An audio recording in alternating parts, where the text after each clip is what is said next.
Test, test, test, test, test. Yo, yo.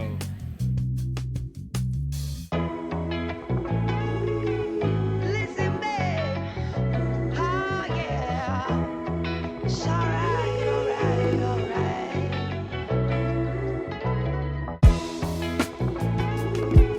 Listen, babe. Oh, yeah. It's alright, alright, alright.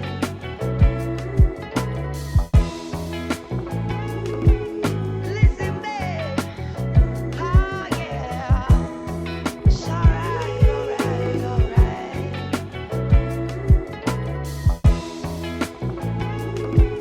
Listen, babe. Oh, yeah. It's alright, alright, alright.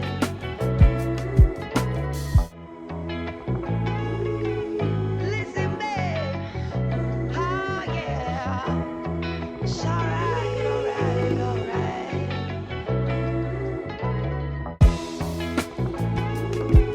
Listen, babe. Oh, yeah. It's alright, alright, alright.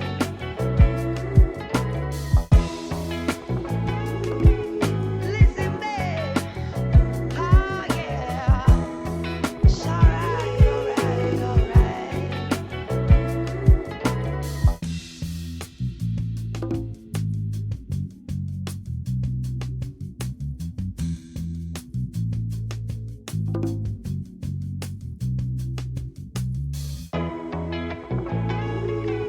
Listen, babe. Oh, yeah. It's alright, alright, alright.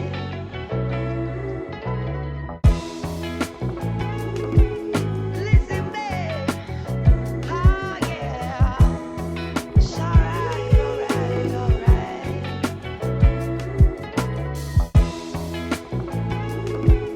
Listen, babe.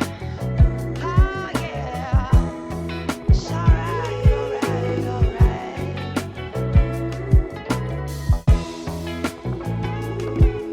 Listen, babe. Oh, yeah. It's alright, alright, alright.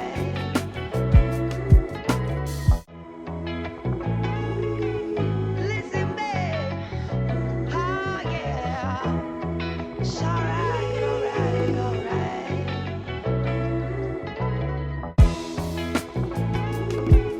Listen, babe. Oh, yeah. It's alright, alright, alright.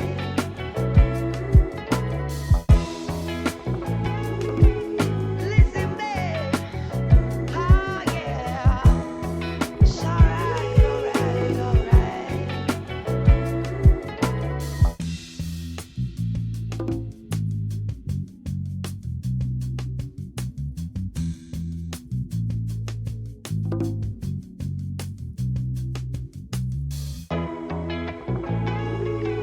Listen, babe. Oh, yeah. It's alright, alright, alright.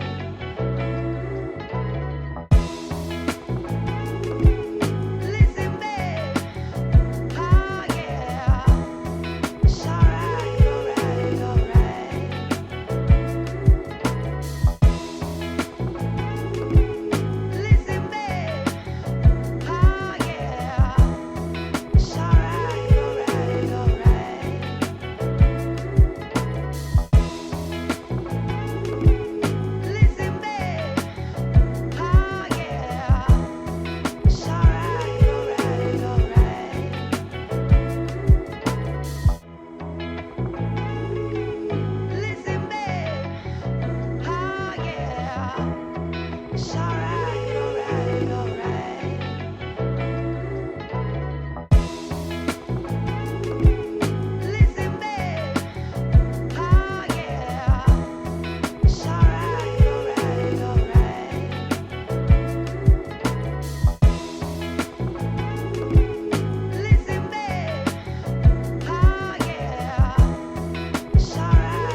Hey, welcome back. Welcome back. What's up?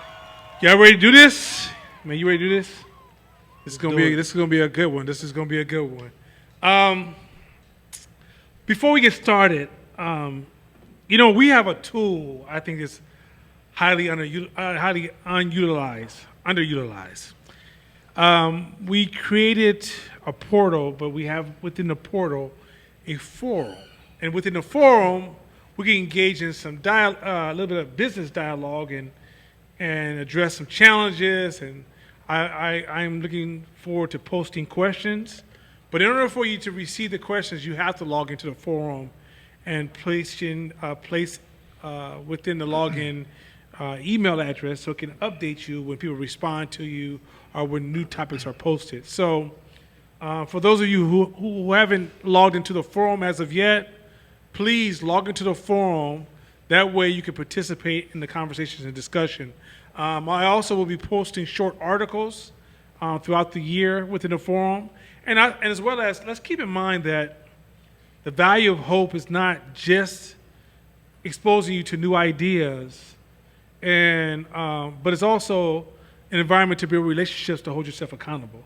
Not accountable as if you need another human being to parent you, but accountable in the sense that, a lot of times when you're working on something, as you get closer to, as the project becomes a little bit more personal to you, you start to tunnel. And when you tunnel, a lot of times you can call the most simplest person in this class, and because they have nothing to do with the project, they're not tunneling so they can see the problem from a wider view. And so just by talking to other people in this class, they don't have to be smarter than you sometimes. They have to be familiar with business, because sometimes, if you go to somebody who doesn't understand business and you ask for advice, you will receive maybe a worker's man's advice. But in this class, what you want to be able to take advantage of is that sometimes when you're working on something, you can pose a question to somebody who doesn't have that personal connection you have. That one got me in the ear this time. Could I hit it one more time? But you can speak to somebody who doesn't have to share the same level of personal connection, and because they don't share that level of connection, they are not tunneling like you're tunneling. And so a lot of times they can give you a broader perspective, and they will allow you to step back. Those individuals can help you step back and analyze your decision from a personal space as well as a business space. So it's critical that we work on like communicating with each other and building these internal relationships that will allow all of us to grow faster and enhance our decision making and our strategical thoughts. And so let's log into the forum. Let's take advantage of the forum. But with a little bit of business out the way, also I want to share another thing too. We asked a question, which we'll get back to in 1 second. How do we make lead as valuable as gold? And I'm going to come back to this question, and hopefully, while we're going through a few announcements, hopefully you'll take this opportunity to write your answer within the chat thread, and then I'm going to have Shabisha read back to me some of the highlighted answers to the question of how do we make lead as valuable as gold? This is a business question. So, and it's a very important question because I'm going to show you why it's important in 1 second. Next, we're going to in 2 weeks, Mashama, Court, and I we're putting together this thing called the Wolf Game. And the Wolf Game will be taped at different locations downtown Oakland. And the goal of this program is to invite guests in the room, and we're going to have more of a casual, like chop it up session about different topics. And currently we're putting together a list of topics that we want to discuss, and this is going to be something we're going to host free, open to the public. So it'll be on YouTube and maybe be on Facebook, and people will be able to access it, share with other people, and of course the way that project will make money is of course through donations. But the goal is to all of us sit around at a table, and we're going to have different discussions on topics that are dealing with black folks from Oakland to New York to popular topics that's in the media right now, popular subjects, but it's going to be related to business and leadership. Outside of talking about maybe about Samuel, what's that dude's name? Samuel. Kevin Samuel. Kevin. Outside of some of us, we might talk about Kevin Samuel, but I'm not going to touch the relationship shit.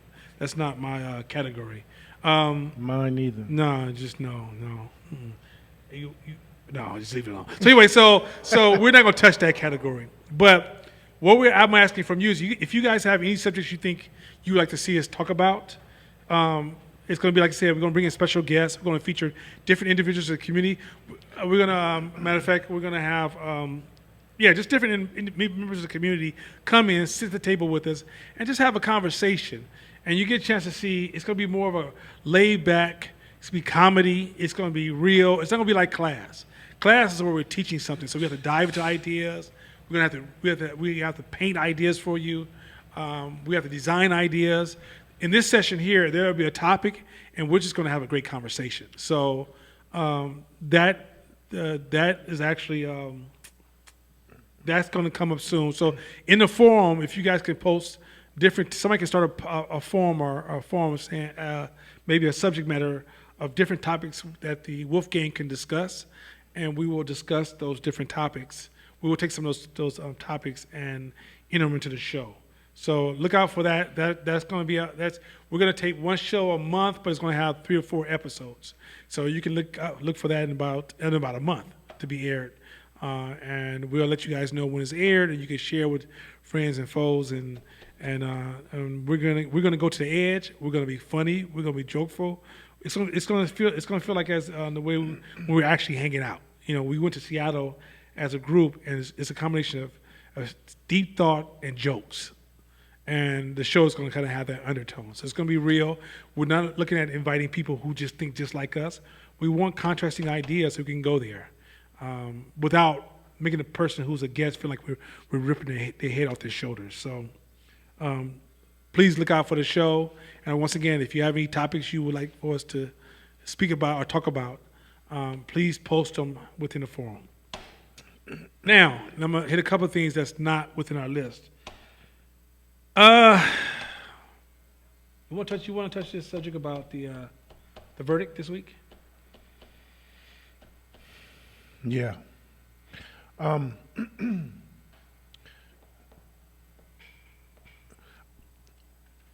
One side of my coin is I feel like it was historic, meaning it was the first time that there's been this strong a conviction.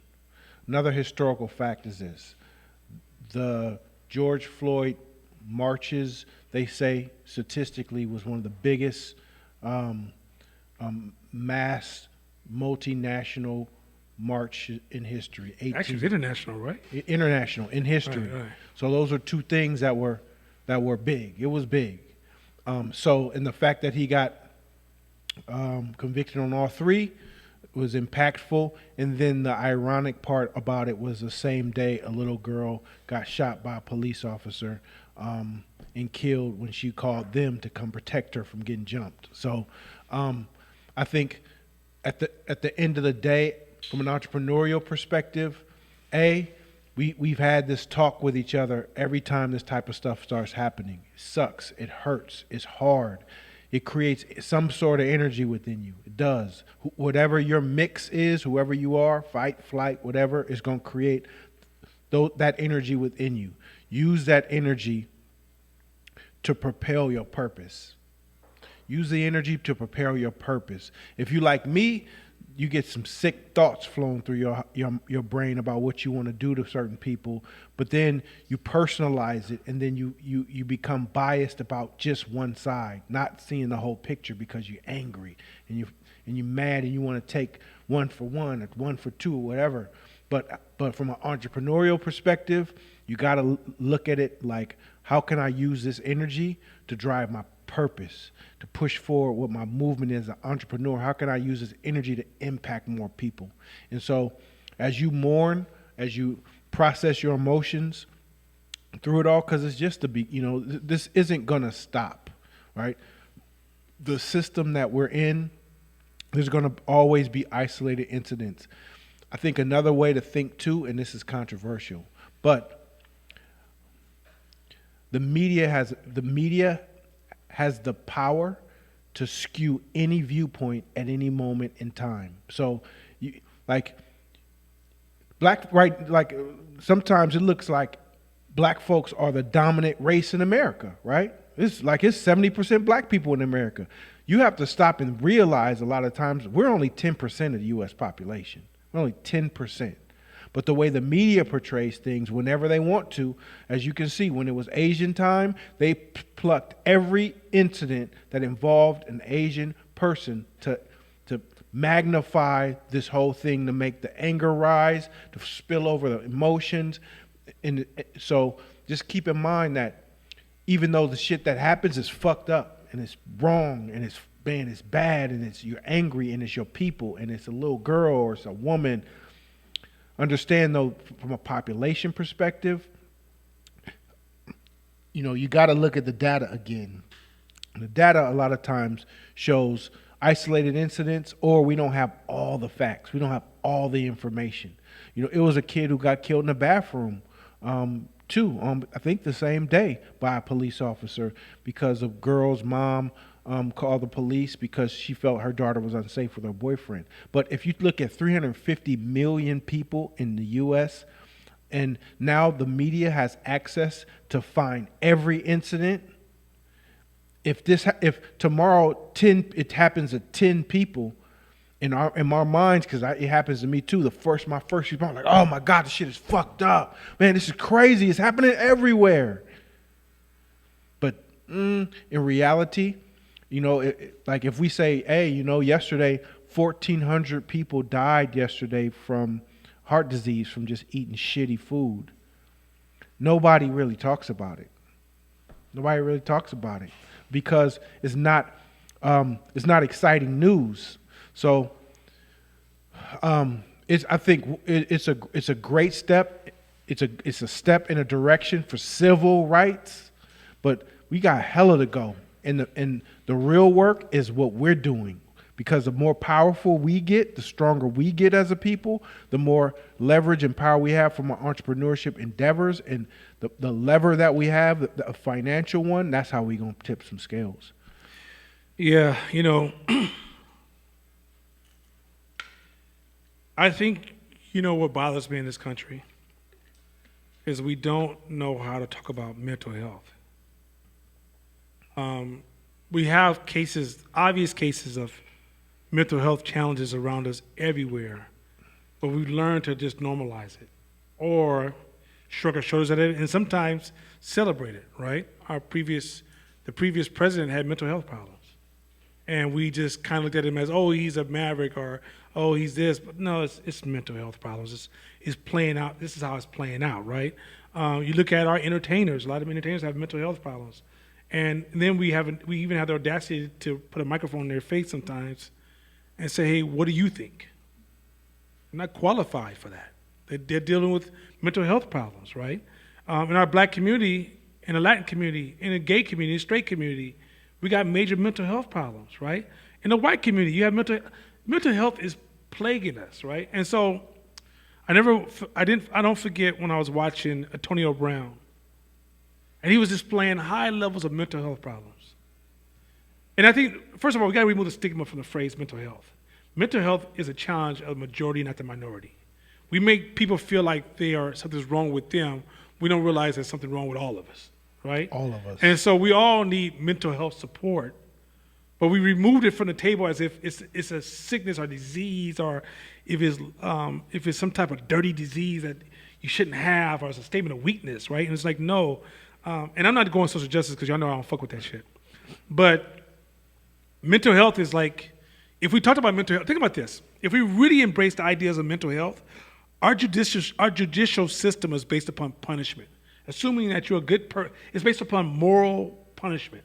mean, I'm going to punish you to help you morally realign yourself. That doesn't apply to mental health. So in a sense, the judicial system is almost abusive. Because it's not saying, hey, it's not looking at human beings. It's looking at, you shouldn't have done this. I'm going to put you in jail for 8 years, which is going to teach you a lesson. And this, when you come out, you're going to be a better person, which is a moral argument. And really, a lot of crime is not really a moral argument. And I think what bothers me about all this and the undertone of all this is that, yes, I wanted to see something happen as far as responding to what happened to George Floyd. I'm not sure if I like the undertone. Because, let me be honest with you, we did research with police officers where we were able to go in the field and do ride-alongs. Before, if you have opinion about police officers, do me a favor, go do a ride-along. Because when you do a ride-along, the job ain't what you think it is. They don't see the people listed to this class every day. They rarely see you. Matter of fact, think about the last time a cop had to really spend a lot of time trying to calm you the fuck down or stop you from doing something crazy, right? They rarely ever see you. They have to deal with the people that we don't even know exist half the time. They fell through so many layers of the cracks that the things that they do is outside your imagination. Things you would say, I would never do. Cops have to see that back to back to back to back to back. So there's a huge psychological breakdown being a police officer. If that man's sitting on another man's neck for that amount of time, we're all trying to create a narrative for it, but that's mental health problems. And the system failed that cop because the system didn't say, hey, this dude is having some mental health problems. Let's pull him off the streets and start working on him mentally to help him heal this cat, right? As well as cops. Did you guys know that cops work hella overtime? A lot of cops can't afford to live in the city that they work in because they don't get paid enough. That they have to actually sleep in a motorhome outside a police station and go to work the next day. These are things that nobody knows. There's more cops that die from suicide than in the field danger. And so I'm not trying to create a blind eye to the systemic racism, but systemic racism means that the system is racist. There was authors who created it, but the system is racist. And when you meet a young cop, for example, did you know also 400 people will go into the academy. Maybe 75 will come out. Maybe only when it's all said and done, only 3 will last. Because once they go to work, they're like, I don't want to be here no more. I can't take this. People don't know that that's the world they live in. And then when this stuff happens, when you have a system where it has that high level of stress and it's designed systemically racist. So the message they preach it in that police officer's ear is setting that person up to show up to black people totally different based upon the way the laws are designed, the way they're communicated to, the stories they're told. So there's all this systemic racism. So you meet a lot of police officers when they first join, they catch you would have dinner with. They cool. Meet them about 6 months to a year later. That shit starts to reshape you. And it takes a unique person to be able to fight that reshaping. So when you have 350 Americans and an incident happens under that damaged system, we almost can expect that to happen. If we're not thinking about redesigning policing, I'm not talking about that defund shit. I'm not talking about some other shit I've heard, like, why do we need police officers at all? You live in East Oakland, I promise you can answer that question pretty fucking fast. I live in East Oakland, so I'm coming from the space I live. But it needs to be redesigned, and we need to look at the systemic racism, the psychological destruction of the human being, the expectations of a police officer, the narrative that they have to live by, and why are they failing. We have to, policing needs to be redesigned so humans can consistently do the job, and we can design the world where we can increase the level of consistent outcome. Like, for example, we don't realize there's no system I can think of where human beings don't make mistakes. There's none. Because psychologically, that's how we built. So if you really think about it in this context, like even a pilot, the airplane is designed to help the pilot from making mistakes, right? I mean, Kobe Bryant pilot made a mistake, and Kobe's not with us today, right? And so what I'm saying is that when we look at all these police shootings and these situations, I don't know how I really feel about everything because, yes, I know how I feel about black people being killed by police. I know about police brutality growing up in East Oakland. I never forget this officer called Officer Hicks. Man, that cat used to beat brother's ass in high school. So I know about police brutality, and I know about the racism, and I understand about the overseers and the Paddies being the Irish name for police officer. That's where the name Paddywhacker came from, when the Irish was hired to control the slaves. I get all that. I'm with you on 100%. But in moving forward, looking at the past doesn't fix the future. It only helps me put the current present in context. And in context, what I'm arguing is that if we're going to talk about police brutality, we got to have a larger conversation besides morality. I think morality's got us fucked up. We got to get into like if you're looking at 350 million people, right and wrong is not the conversation. It's more or less, how do we improve those numbers? How do we change the consistency? How do we change the human experience? How do we humanize the experience, right? As opposed to, that he meant this, that was bad, that was wrong. I think it just drops us in this psychological hole of feeling bad about our environment. And then each and everybody on this line right now is feeling disconnected from their own environments, right? Like I grew up in a hood when crack was popping really hard. When I remember sitting with my grandmother and a bullet would come to the house and we would hit the floor and then sit right back up and continue to drink our drinks and watch TV like nothing happened. Because we got used to that level of hostility that happened from crack. But psychologically it did something to us, right? And what I'm concerned about is the trauma that is going through the minds of our people right now. And if we don't frame it and think about it differently, then what is, when this is all said and done, we're left with the residue that delivers a new blow to our psyche, right? It gives us another sense of a limiting belief about what we can and cannot be in this country. And honestly, I'm really concerned about how we're processing just because of that.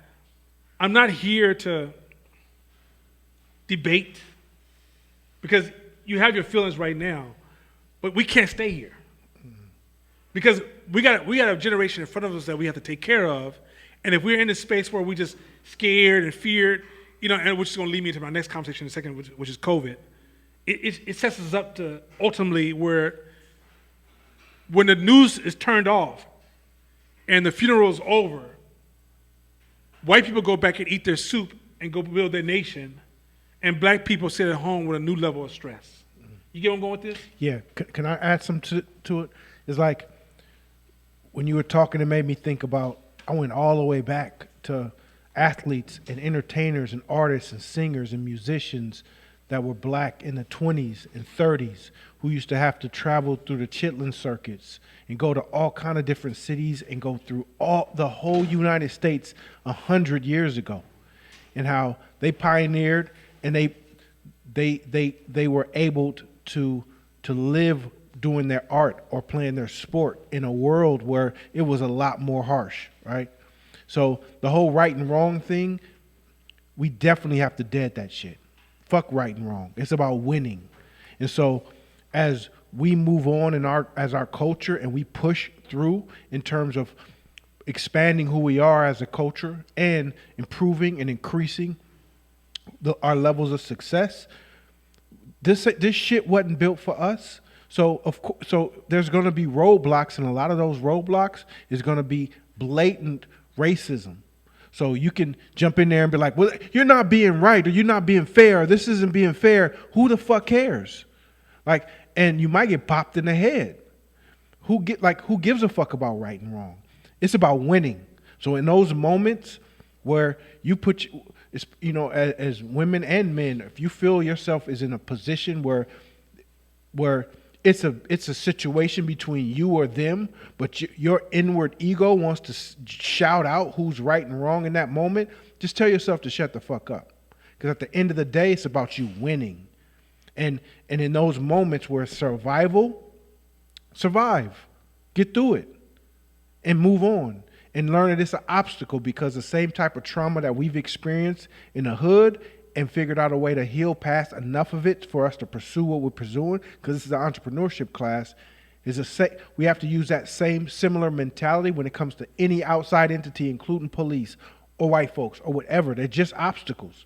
So if I'm walking down a corner and because I ain't scared of nobody and I hit this corner and it's 6 dudes loading their guns, I'm not going to say, well, I ain't no punk, so I'm just going to keep walking down the street because, I ain't no, I'm going to keep moving. I'm going to move my ass around the other way. Yes. Because that's called winning. That's called being smart. So, like, these situations, we have to be more tactical about our psychology because our work ain't done. This ain't the promised land. Like, we ain't in the promised land. So if somebody passed you a baton and you in the middle of the race, then don't complain about shit. Just run your race. Now, I want to bring up something we talked about. So when COVID first started, those of you who were with us during COVID, y'all remember my response was, hey, y'all, you can't run from something you can't see. So let's strengthen our bodies, strengthen our immune systems. Let's exercise, let's eat, let's sleep. Let's take care of ourselves. Those of you who are very fragile, hey, then you got to do what you got to do. And why did I respond like that? I think some of y'all think I just had crazy vibrato. That I just got, I'm not. No. The numbers didn't add up. We're going to teach in this class how to think through numbers. We're going to make that a portion of the class, how to see the world through numbers. And when I would listen to the articles and I would watch the numbers, because I would pay attention to very close to the numbers, COVID was getting the wrong media response. The media response was so fucking exaggerated. It was so exaggerated that it became insulting. Mm-hmm. I would read CNN articles and it'd say something like, oh my God, this many people have just died or could possibly die from COVID. And then they said at the end of the article, yeah, because only 2 people died. You'd be like, wait. Why'd you even write this fucking article? It was fear-focused. And then I told you guys, I'm out riding my bike to gain my exercise. And often, white folks would see me coming on the sidewalk. I'm in the street. They see me coming in.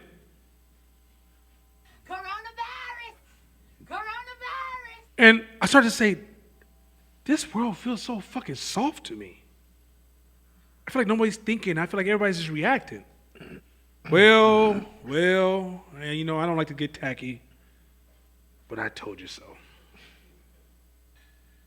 The facts are starting to come out. And I even said, when the facts hit the ground, somebody's going to have to answer for this. Because you created an economic bloodbath in my community. And you fed my community so much fear, you told people who were living check to check, shelter in place. You shut down the economy and you pushed people in a position where I seen young, healthy, muscular, cut up people scared as shit. I had a friend, his name was Harold Lowe, was my friend. He's too emotional. I can't deal with emotional dudes like that. But I know the dude. Not mad at him. Just don't hang out with him because he's too emotional. He put out this big article about how he was so mad because brothers was at the top of the lake doing pull-ups during COVID. Couldn't find out, being outdoors with COVID is the best place to be.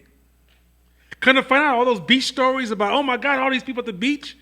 Found out that they can't link one single case back to the beach. But yet they continue to post it. Matter of fact, to make it even worse, I ride Harleys, and there was this big event. I don't go to this one because it's the white version of Harley. But they had the Harley Sturgis ride. There was 400,000 people in the middle of COVID that converged to Sturgis.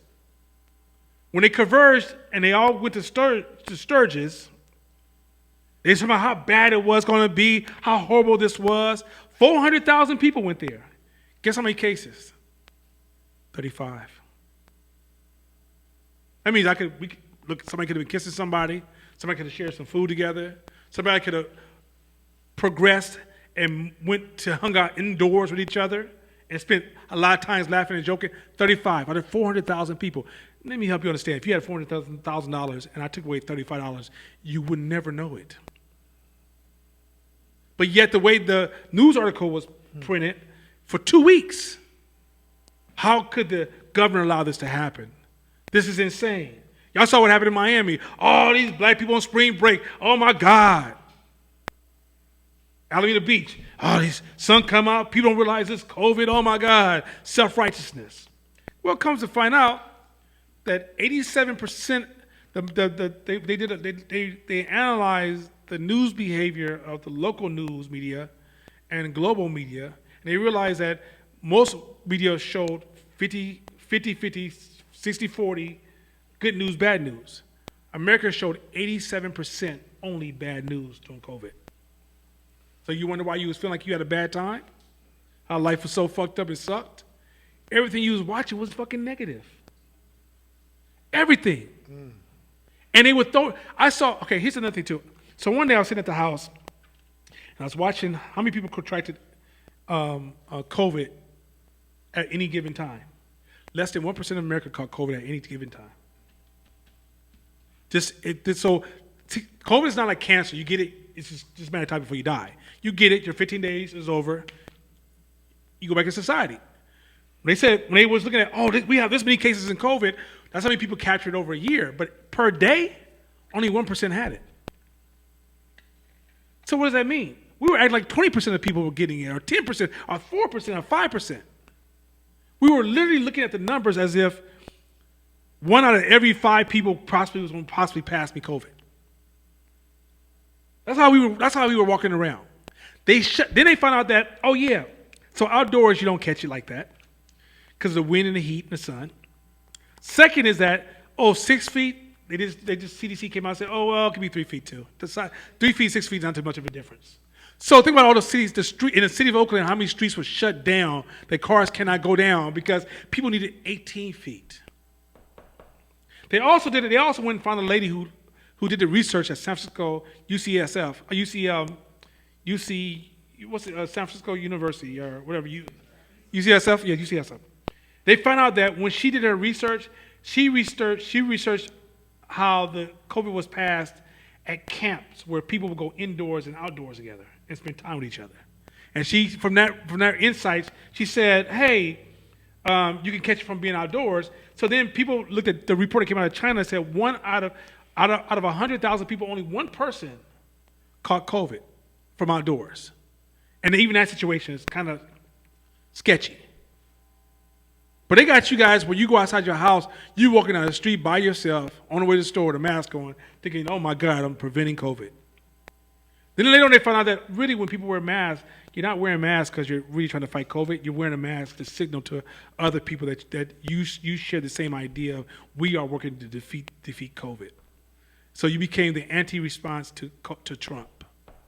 Black people. Also, last thing, they found out that 78% of the people who died from COVID was obese. What did I say? What did I say at the beginning of class? I said, get your weight down. I said, exercise, eat. Don't do them like that. They said the reason we couldn't deal with COVID because we was too sensitive to call out obesity. Now, obesity doesn't deserve to be shamed, but it's like we turn obesity into being like a cool thing, as opposed to that person needs help. It's true. So instead of us showing up to help that person, support that person, it went from shaming, which was the one side of the pendulum, which was wrong, to celebrating, which is the other side of the pendulum, was wrong. When somebody's extremely obese, and we're not talking about you could be overweight and exercise. You remember old Rerun? How he could move like nobody else could? He was a big boy, but he could move. That's not what we're talking about. We're talking about you don't move. You go home and you watch TV and you eat, and you get up and you go to work again, and you go back home and watch TV and you eat. Y'all know what I'm talking about. It's a certain lifestyle. That's an act of depression. And yet we don't talk about it because I might hurt their feelings. Well, some of them didn't make it because of COVID. And so I wanted to have that conversation because I think some people just thought I was trying to exemplify bravery. I wasn't trying to display bravery. I was looking at the numbers. And I was thinking about being a wolf in the wild and going, this is dog talk. This ain't wolf talk. You're not empowering me on how to move in this system. Give me the details I need so I can make the best decisions to protect my life. Instead, you focused on amplifying fear. And here's the last part that's fucked up. Because it ain't over, y'all. You amplify fear so extreme that you destroy trust. And now we're struggling getting minorities and white people, poor white people, to take the vaccine because they don't trust the system, because the system went too far. So now you may find yourself in even a more fucked up situation because why? You decided to lie to kick it. That's some cold shit, ain't it? I just want to drop that one on y'all, and I posted that also. It's in a forum.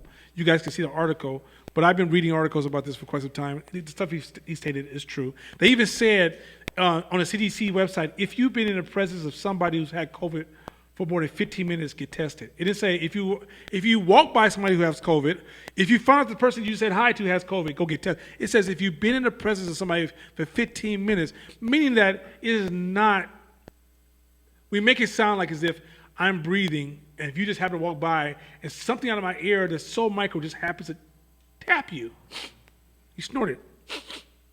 That little smart, you got it. It's even proven once it leaves your mouth, it starts to weaken itself. By the time it gets to you, it has less value. Now, if me and you are talking at each other straight in our face, all like, and we talking and we laughing and everything, yeah, it's a different conversation. If I'm in full-fledged where I'm fully contagious mode, different conversation. You're always contagious if you have COVID, whether you're showing the symptoms or not. That is 100% true. It is the fear around it is so amplified to the point that people think that they amplify the causation, all the sanitizers. Oh my God, my hands, my sanitizer. I promise you, I was like, I'm over it. I'm not doing it. I promise you, if you hung out with me, I called a couple of my friends. They'd be like, man, I'm tired of being inside the house. I'm like, well, then get out the fucking house. I'm not staying in the house. I'd never stayed in the house like that for COVID. We didn't stop teaching this class because of COVID. Did we ever wear masks for COVID? No. We looked at each other and said, we're going to be all right. Why? Because the math was showing, based upon the people who are dying, it ain't coming for us like that. Now, if I saw somebody like Mama Linda or somebody older who, at an older age, who's compromised, Mashama has a high level of asthma. So for him, it's cool. You can shut down a little because you got those conditions that can actually go south for you. So if you have diabetes, asthma, or compromised immune system or anything like that, hey, I'm riding with you, right? My friends who have HIV, I ride with you. Yo, you shut it down, bro. I'm with you, right? But motherfucking 22-year-old that just got through running 10 miles, is walking around like he's scared. That shit had us fucked up, y'all. So I just want to just give you some thought that why is it important that you to become so overwhelmed by fear is because once you become overwhelmed by fear, you suffer. And as a reminder, take care of your temple, your body. So if you're getting drunk on the weekends and you're getting high all week, all the time, your immune system don't have a chance to recover. You're eating shitty-ass food. You're hitting McDonald's and fast food and all the shit that's not good for your system on a consistent basis. Come on. You're not taking care of your temple. Come on. And if you're not exercising at all, then when things like this happen, of course, like shit said, unforeseen occurrences happen to everybody. So it don't guarantee, it's not 100% pass that these things will pass through you, but you have some form of control. You have control. So if you look at cancer, all athletes have they're 8 times, let me say it again, they're 8 times less likely to get any kind of cancer. That's crazy. That's fucking crazy. That's in their lifetime. So people who play sports through high school, college, and pro sports, for the rest of their life, they just gave themselves an 8 times insurance policy that whoever gets cancer of any kind, they're 8 times less likely to get it. So that's what you do when you take care of your body. It doesn't mean shit don't happen. It means you give yourself drastically you drastically reduce your chances for shit like that to even affect you. I had a sister who was a big exec at a hospital. She said she was giving me some stats around ICU, and she said 90% of the people wouldn't even be here if they exercised. 90%. Like you said, COVID hit the black community really, really hard. Black people, we've been dealing with obesity for a minute. And mind you, obesity is linked to systemic racism. It's pure, y'all know we deal with food deserts, and our kids are being raised around fast foods and food deserts. And so I get that. But we got to we have to turn up the urgency. We have to become more aware so we know what we need to fight about, what we need to invest in, what we need to work on. When you become a multimillionaire, after a while, you got to start spending on yourself, start spending on other things. And if you're not aware of what's happening, you over getting hijacked by some old social justice media popular voices, as opposed to looking at what is needed, what is needed in your community. Just how I was able to look at the numbers and understand how to navigate COVID. That's why I talk about social justice. I look at the numbers. The numbers in social justice just doesn't add up at all. And that once you guys learn how to think in numbers, I think it's going to even be clear. I know it's becoming clear, a lot more clear to people in this class. But when you learn how to think within numbers, you realize this media stuff, you cannot live your life through the media. You cannot live your life through the media. You have to think for yourself. You have to, like Public Enemy said, don't believe the hype. We went from don't believe the hype to the point that y'all celebrating the motherfucking hype. Y'all giving money to the motherfucking hype. Y'all wearing T-shirts that's recognizing the hype. We have to get to the point that we stop believing the hype. So let's go to our first slide. Let's slide to our next first slide. So I posed a question. Did we have any answers online? That anybody post any questions, answers in line in the chat team, in the chat space?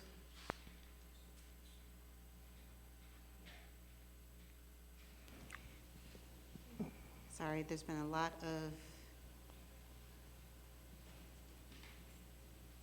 This next subject, guys, she's looking for the responses. Let me say this real quick.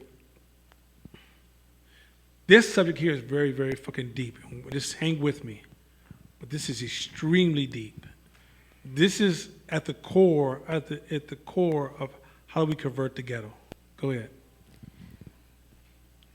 This is from, I think this says Black Peoples. I'm not sure who this is, but Pixel. Black Pixels. Yeah, go ahead. Black Pixels. Thank you. It says lead as a raw material is low value. A product manufactured from lead is the way to increase the value. 1 pound of steel nails can be worth 30 to 50 times the value of the raw material. Okay, anything else?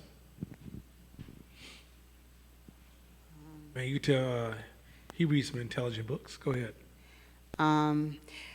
Kevin Allen said value is subjective. If humans Where's it coming on? if humans decide, for example, Bitcoin is the new currency, then so be it. So maybe it starts with changing the value in people's minds. Mm-hmm.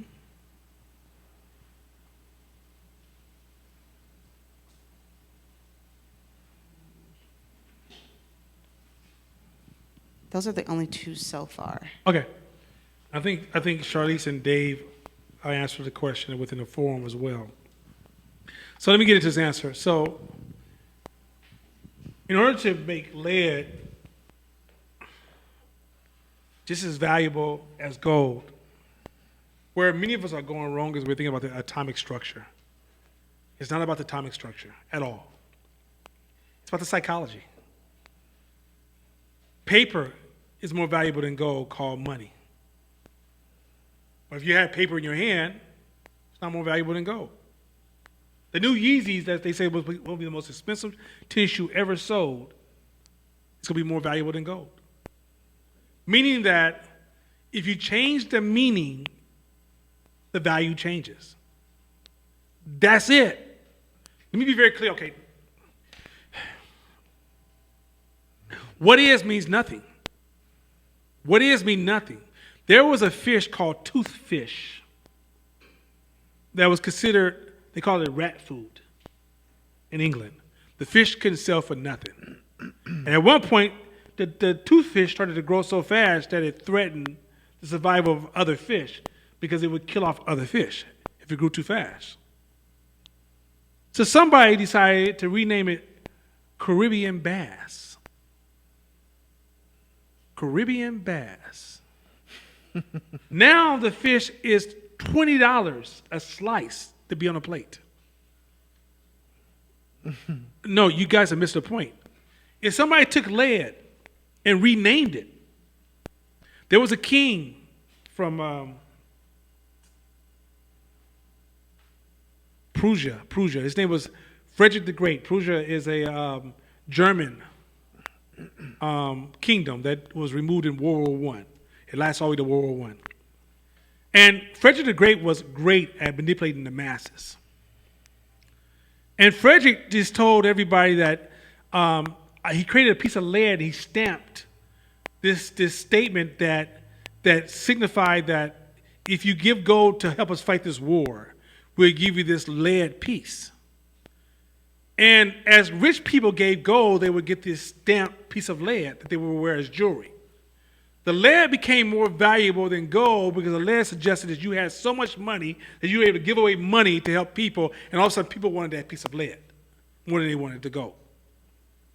There was another, the same king, Frederick the Great, realized that food was very volatile in Europe at the time, and bread was inconsistent, which was causing these huge spikes in the cost of food. So he realized we need to subsidize food by adding a new ingredient. So he decided he wanted to add potato. But at the time, the peasants didn't want potatoes. They said the dogs won't eat it, and Christianity doesn't say anything about it. So if dogs won't eat it, and God ain't said eat it, I don't want it. So he said, okay. So then he tried to find the people who didn't eat it. Shit still didn't work. He tried to shame people. Shit didn't work. He tried to punish people.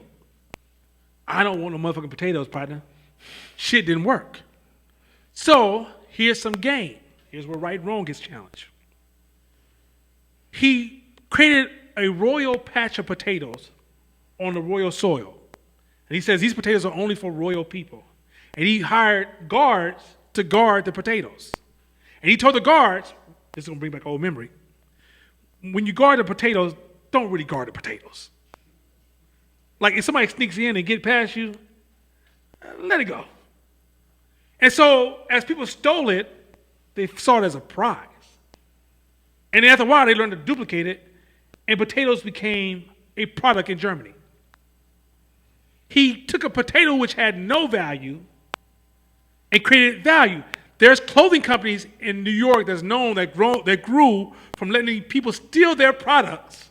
They know they were stealing their products, but they knew the coolest kid was stealing the products, and when the coolest kid rocked their products, it helped them raise the value of their products. Hot sauce. Instead of you existing, that, like for example, we went to the hot sauce restaurant in Seattle, and the lady took the tops off the hot sauce because she said she didn't want people to steal the hot sauce. And we was like, no, let them steal it, but brand that shit. So when it gets to your house, the brand is sitting in the house. There's a beer company that would let people steal their mugs because they got free advertisement of the mugs in these kitchens of people who drink their beers. But if you're right and wrong, so you're wrong. Stealing is wrong. No, stop it. Oh my God. Right and wrong can often be a strategy both ways. Why am I teaching this lesson? This is a lesson of I think they call it elixir alchemy. Why am I sharing this lesson? Because the hood is full of lead that can be turned into gold. But what's stopping it is the psychology. If you don't understand how to shape meaning, run PR, take advantage of stories, position products and services so you can align with opportunities, I don't think you guys understand. We're living in Oakland, California. My New York folks online, you live in New York. Chicago folks, Chicago's one of the most prettiest places in the world That architecture make you want to, like, your camera just can't, it just comes out your pocket by itself. Many of us are crying like we don't have nothing. We have the wrong mindset. And so we call everything around us lead. We even refer to our other brothers and sisters as lead. You know how you call a black person lead? You call them a nigga. Not realizing that black person is really gold. My Latin brothers and sisters, y'all got fire. My Mexican brothers and sisters, y'all got fucking fire. But some of you don't know it because why? You see yourself as lead. You don't realize how much potential gold you have everywhere around you, but you won't, because you won't see it that way, because you automatically accept the meaning that was given to you. You don't challenge meanings. When I told you guys year after year that when I look outside my window, all I see is clay, it's because the meaning of everything I see doesn't mean anything to me. I can change the meaning. Once I can change the meaning and then infect you with the same meaning, I just created a new reality. Hey, that's game. I got one more. Go ahead. You guys know crab and lobster used to be prison food? Did y'all know that? Crab and lobster used to only be served for prisoners because it was the cheapest, easiest shit to get, and they called it like, they were like the roaches of the sea. They're like the roaches, the spiders of the sea. And so somebody flipped the narrative and created it as a delicatessen. So now it's the most expensive shit on your menu is crab and lobster. But at one point in time, it was prison food. Humans in normal societies wouldn't even touch it. So it got me also thinking about cultures that we created that we thought were led, but we were just enjoying ourselves, that other big companies and white folks stood over and be like, they don't even realize that they just created gold. Hip hop. Yeah, we're going to start these labels. You want a couple dollars? All right, we got the labels though.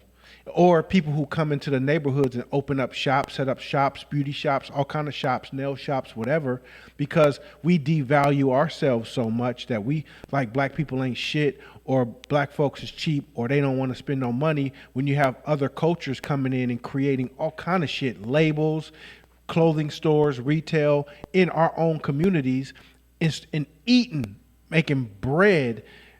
Because we see when they kids roll around in the newest shit, we like, damn, y'all eating good in the hood. Exactly. So the thing is, we have to shift our mentality and see the gold everywhere and see its beauty everywhere. We see the beauty everywhere, and that's how we can be on par with our culture. Because the next generation, like my age, Nana's age, and the ones in their 40s, like, this is for the youngsters. Like, this right now is for y'all. Because a lot of times we're stuck in our mentality and we get stuck looking for gold outside of our culture because we're so embedded in our minds that gold ain't here. But for the youngsters, like, as you build yourselves in your community, don't judge. Stop fucking judging your own people like that. Don't judge your own people. Look at the beauty, the idiosyncrasies in them, and find the gold in those idiosyncrasies. Like young people, go travel. Older people, still, go travel. Because it helps you refresh the way you see your city. And when I say travel, don't travel from 5-star hotel to 5-star hotel. Like, go camping sometimes. You'll see the city totally different. Go leave the shores of America and come back, and you're like, oh shit, I'm tripping. Like, we are really on some old. You know, when I went to Africa, and I remember folks was talking about how they were economically suffering in Ghana, and I'm looking at this dirt that you could spit on and a tree seems like it could grow because it's so rich. I ain't never seen soil this rich before. I'm sitting there going, so you guys are not developing the land you're on because you're dreaming about America? And black folks, you're not developing the land you're on because you're dreaming about white people? At some point, you got to turn around and see value in self. And that's how you turn lead to gold. You change the meaning. You change the meaning. All right, y'all. Amen, Let's jump into brother. this E-Myth. That was dope.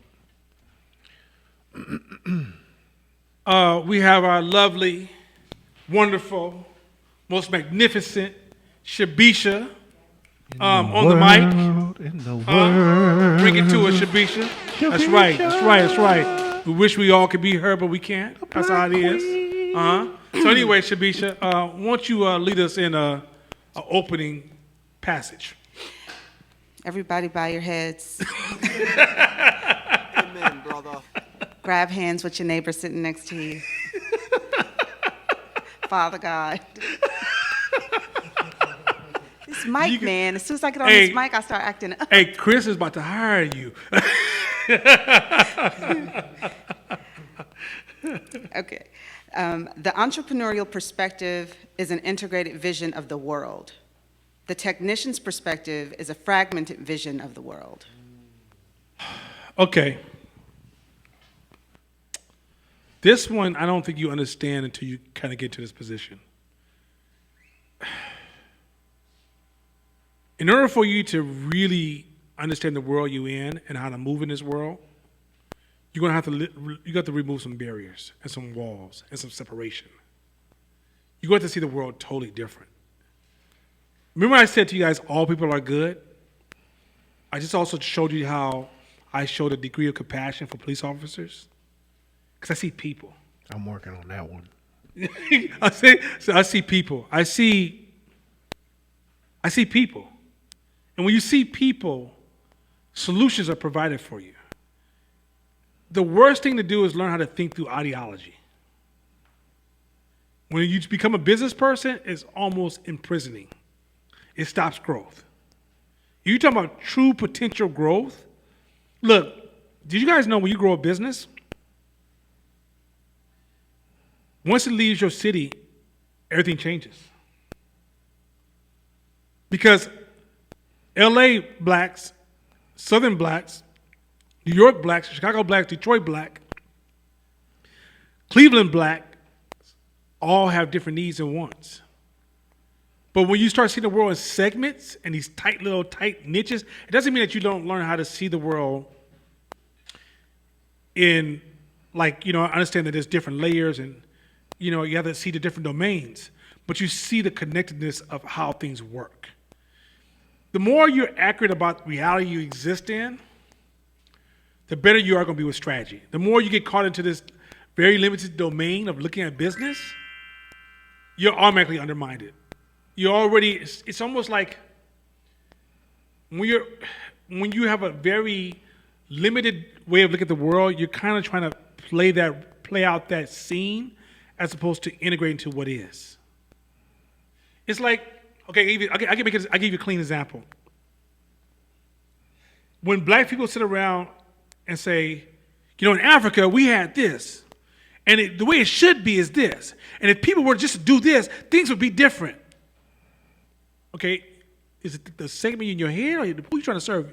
This make-believe version of the world, or the world that's really out there? Right? Or if people do something, they're doing it because at the end of the day, they like Trump. Do they? How do you see people? Because when you build and you try to move amongst people, you have to gain an accurate perception of people. Yeah, the technician's perspective, a fragmented vision of the world is, like you said, if you're in an entrepreneurial environment and you're an entrepreneur, and you understand it, you understand the view you have to see. But if you haven't got there yet, it's hard to get in that space. But here's, I guess, the closest example that I can give. To me, it's like a 17-year-old, 16, 17-year-old that still lives at home with their parents. And they balk at all the little rules that they have to follow in the house, not realizing that the parent has to think of everything. The lights, the mortgage/rent, the food. So when the parent says, hey, I only want you drinking this amount of milk per day, the 17-year-old technician is like, the fuck she trying to control me? See, this is bullshit. See, I hate this. Like, fuck this bullshit ass milk. Man, fuck, man. See, that's why I hate her. not realizing that she's budgeted or the family's budgeted money to a T, and that milk has to last to a certain day so that it can be replenished and everyone has none. But since their view of the world is so limited and it's only about them, 17-year-old brain is smart enough to be able to analyze shit and do shit, and they look like an adult and talk like an adult and their body's like an adult, but they still hella limited. So the entrepreneurial perspective is a global. It's a global perspective. I gotta think about hella shit, and I gotta go out of this house and come back and make sure y'all all eating. And life ain't just about your ass. Like, it's 4 other kids in this motherfucking house, but they don't even have the capacity to hear it when you explain. So when the parent explains, it's just wah wah wah. I don't believe that shit. It's a fact. They think the world is against them. So understand. Like, for purposes of this class, having the ability for you to shift out of those modes is important. Because the minute you start complaining about shit, or the minute you start saying life ain't fair, or the minute you put the control in somebody else's hands, know you speaking from your technician mind, your technician's perspective. Yeah. Amen, brother. And this, the thing cool about this one too, just real quick, and we go to the next one, is we're practicing. The media is setting us up to think like this. Like, the media loves to segment everything off into this group versus that group, this idea versus that idea, and when you start thinking bigger, you start to think beyond that. You no longer are like. I care about, of course, this is a Black entrepreneur course focused towards growing Black entrepreneurs. But that's who I'm focused on based upon my responsibility. It doesn't mean I don't give a shit about anything or anybody else. It's just that I'm not gonna clean up courthouse before I clean up my house. So I don't need to be trying to clean up everybody's house, and my house is in shambles. And so I understand where my responsibility lies. But I also want to understand, like, when I see something about, like, other groups, I realize that if I don't get context, if I don't understand the history, I don't understand how things really work. Like, for example, okay, think about this. So with police officers, go back to police officers for 1 second. If we accept the idea of bad cops, good cop, which is bad, which is a mythology, not true. Bad cops, like somebody just joined the police officers to go kill Black people, right? Then that allows the system to once again create another distraction. Because you start saying, oh, that's just a bad cop. Ain't gonna do with us. Oh, that's another bad cop. Ain't gonna do with us. Oh my God, these guys going rogue. What's in the air? What's in the water? Oh my God. So when I come along and say, hey, I'm not really focused on bad cop. You might think, oh, Nana's one of those old multicultural soft ass dudes. No, it's that I'm not leaving the real problem unaddressed, which is it's a systemic problem that will keep pumping out bad cops. And here's the cold part: some of them will even have your skin color. That's the shit's gonna fuck you up. Because the system sets even your own to kill their own. And if we're not addressing the system and we focus on, like, bad players in the game, we realize, yeah, but what about the game? We hate the player, but we're not hating the game. Anyway, let me keep it going.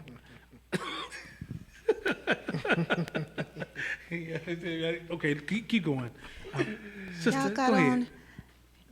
Y'all got on matching sweatshirts. Stop it. Why she have to do that, man?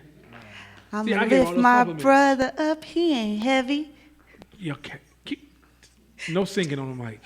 This ain't no audition. This ain't the voice. Let's go. To the entrepreneur, the present day world is modeled after his vision. To the technician, the future is modeled after the present day world. Remember that statement? This was really simple. Remember it says that people just don't like things to change? The technician is trying to fit, the future is today. And they're just trying to always show up to today and the past. Where an entrepreneur is building the future and the present. The present is evidence and particles of the future. And the future is controlled by his vision. Where the technician is trying to fit in the system and make it work. So it's like, this is really a deep one, but I don't think it's going to translate to a lot of people. It's like when you go to work every day and you just do your job,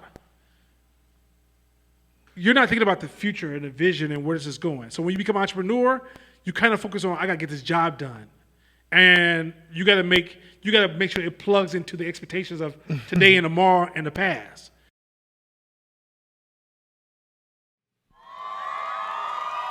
Okay, we're back. Let's do a quick test, make sure everything's okay. Wait for give us Kevin wait for your cue. Let's do it online. See if we're synchronized. 1 2 1 2 1 2 Check, check. 1 2 1 2 Check, check, check. 1 2 1 2.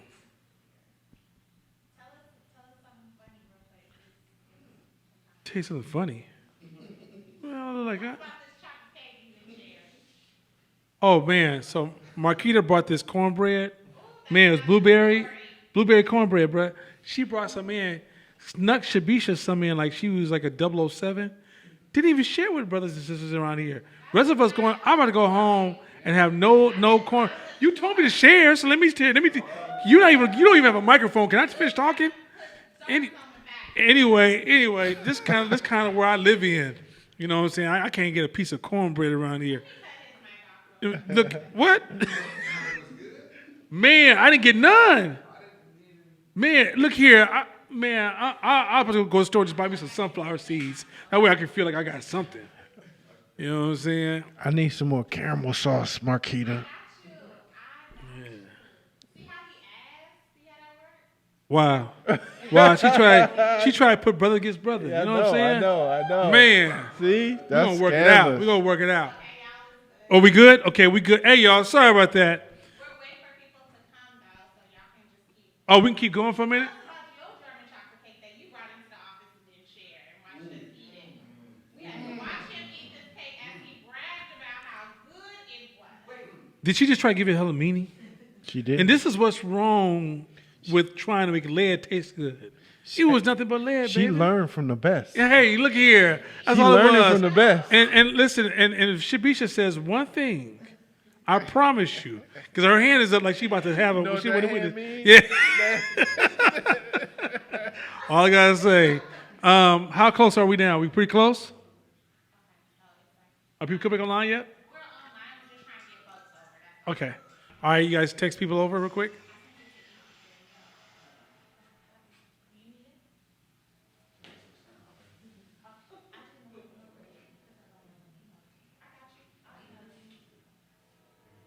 All right, we're gonna give it just a second for folks to make the adjustment. Okay, let me know when I can, because I'm sitting here looking at lights and the wall. Man, y'all ready to get this started again? You ready? This is. Hey, can folks start like 5 minutes behind? Okay, Let's we go. good? All right, let's go. Let's go.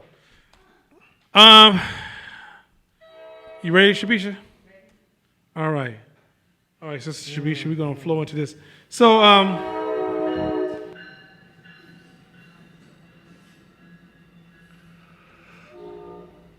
okay, let's get back to this. So with the tech, I guess last thing we left off was talking about the technician and his model after the present day world.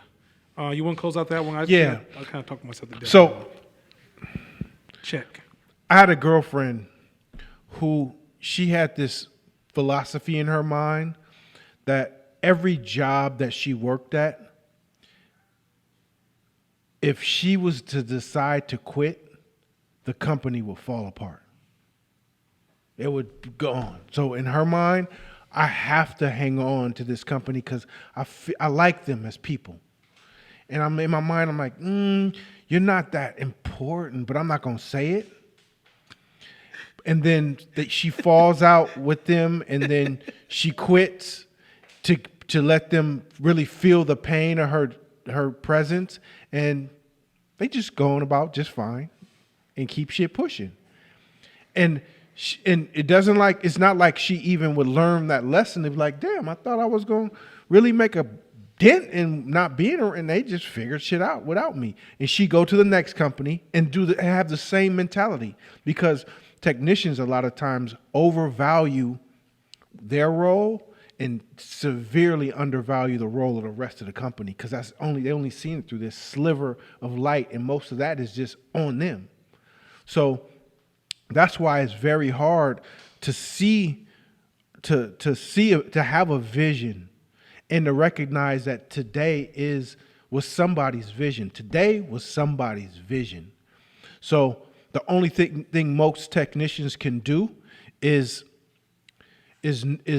look this way and know that tomorrow is just a reflection of today, and that's it. And I have no control over it. And all my job is to do my work and to complain about everything else.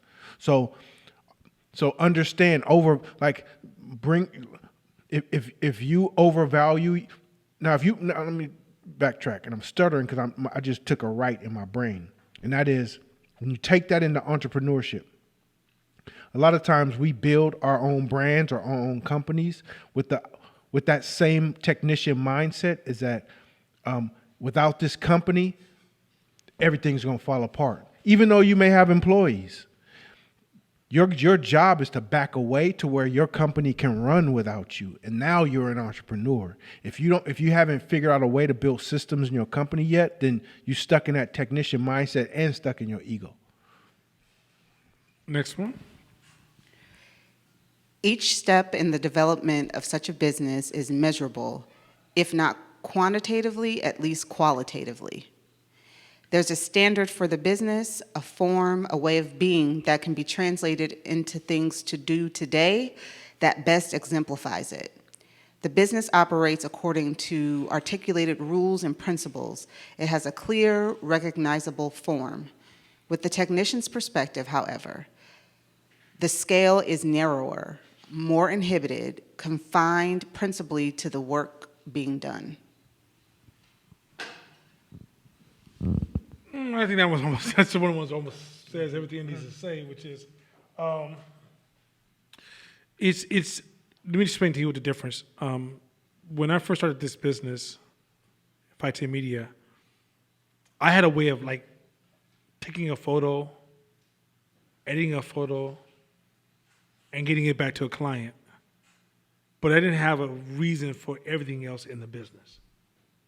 It was like I was here trying to hit a lick and then finish that job off and going to the next one, as opposed to seeing myself as building something that has a way of doing things the way it shows up. And all those, and I understood the reason why it needed to show up that way, to validate, to create an impression about my business. I was more or less focused on creating an impression about my service over creating an impression about my business. Next one. As a result, the technician's business becomes increasingly oppressive, less exhilarating, closed off from the larger world outside. So what happens is that when you work like that, it really becomes like, you feel like you're trapped. I meet a lot of entrepreneurs like, I feel like I'm trapped. I don't even want to be here no more. And they're not trapped. The problem is that when they go to work every day, they go to work to do a job. They're not building something. And so the world you live in, we know an entrepreneur right now is like, I don't want to do this no more. Because you built your job, you built your business to create a job for yourself, and you see value in what you do every day. And because you're not building this system, then you're only focusing on getting the job done, not this adventurous thing of building something, creating something, growing into something, and evolving into something that's going to change your whole perception of your existence. So when you start a business, quite often, you're not amplifying what you do all the time. You're creating a system. It's almost like you're creating a human being that services people, not what you do is important.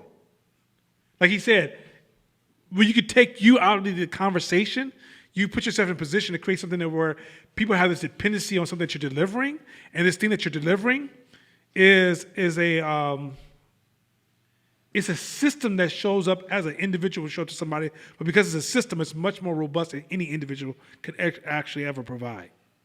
It's a big, big difference. Where if you just do your job, you get trapped into just doing the same thing. And this is why most photographers burn out, because they're technicians. Most photographers are technicians.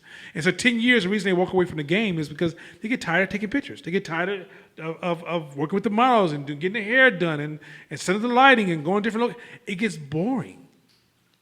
It's a whole different thing when you're moving as a business or as an entrepreneur versus a technician. Next one. Routine becomes the order of the day. Work is done for work's sake alone, forsaking any higher purpose, any meaning for what needs to be done other than the need to just do it. The technician sees no connection between where his business is going and where it is now. So at the end of the day, you're working for A's. You're just trying to get A's. You made the customer happy. You did a good job. That's the only thing you like when you run your business. You're just trying to do a good job. You're so possessed with doing a good job or producing the perfect product. Sometimes, let's take it even worse. Sometimes you're over-focused on impressing your peers. So you're not trying to focus on the customer. You're trying to show the peers, I'm just as good as you guys are. Or I can make, like, for example, like say if Corey Smith was in it, Corey would be like, I'm just as tight as Nike. Look, Nike, look at my new shirt. His customer not even want that kind of shirt, right? So you get so caught up in like, you got A's, you got somebody to praise you. It's really you're driving towards your ego more than you're driving towards the customer. Yeah, and this is a dangerous place to be because this also is where depression can set in. Because if you're a technician, when you look back at what you've accomplished and you look inward and realized how sad, depressed, angry you are, part of you is like, damn, I know I should be grateful for what I have or where I come, but I'm not. Matter of fact, I'm sad and I'm not happy. So fuck, something must be wrong with me. And so a lot of times entrepreneurs and people in the working world get stuck into that conundrum and they lose their meaning. They lose their focus. They lose their motivation because they think they've accomplished, they got to a certain level of accomplishment but they still are super unhappy because they don't realize that their work lacks purpose. So there's a couple different theories out, but in terms of like what humans need, right? Some people say there's 6 human needs or Maslow's hierarchy of human needs. And you know, there's connection and love, but down there at the bottom of those human needs is contribution and purpose. And so if, you know, some people can say they like money all day, but at the end of the day, most humans, I will venture to say all humans, need some kind of purpose, need to feel fulfilled in what they're doing. And when the money gets old, I remember I was doing something in mortgage, real estate or shit. I was making stupid money. And I quit because I was bored. Like, this doesn't mean nothing to me. I don't feel any type of fulfillment. I got to be doing something to feel fulfilled or like I'm adding value to the world. And if I don't care how much money it is. And I've proven that to myself. And a lot of times a technician, because we talked about 2 slides ago, they have such a small sliver of the world. They don't even know they may be making a huge impact, but their perspective is so narrow that they can't even see it. Yeah, you know the thing is also too, is let's say you're taking jobs just for money, or you had jobs you didn't like, but you just had to do it because you had to pay the bills. You disconnected from what you do and where you're going. And when you become an entrepreneur, that becomes a mental prison for you where when you start to run your business, you get caught up in just doing the jobs as to where you're going with this. Like, why are you even doing this? What's the long-term plan? Like the then what question. Like once you do this, then what? And then what? And then what? And it's because you're not really planning and looking at you're changing reality and you're building something that will service the community that you're living in. You're looking at it as just every day to go someplace where you can protect your status, survive, make money, do what you want to do, and you lose track of time, where you are, where you're going. And you can sound very philosophical. I would almost argue that most of us who have received business advice from the community have received business advice from technicians, not entrepreneurs. Because the technicians will tell you, like, you know what's wrong with entrepreneurs? This is what people need to do. That's technician kind of talk. Entrepreneur talk is when you say something, it's connected to something. It's like this is interconnectivity of ideas that are like branching to this trunk of our core ideas, and where this self-help is very fragmented. And it's so fragmented that the advice that's flowing in from different sources, quite often, it leads you into a role of being a technician. So a lot of times people like, as an entrepreneur, you got to work. Like we use the word entrepreneurs loosely, and we don't even. Most of us don't know what it means. But even a lot of programs that are trying to help entrepreneurs are trying to work with technicians.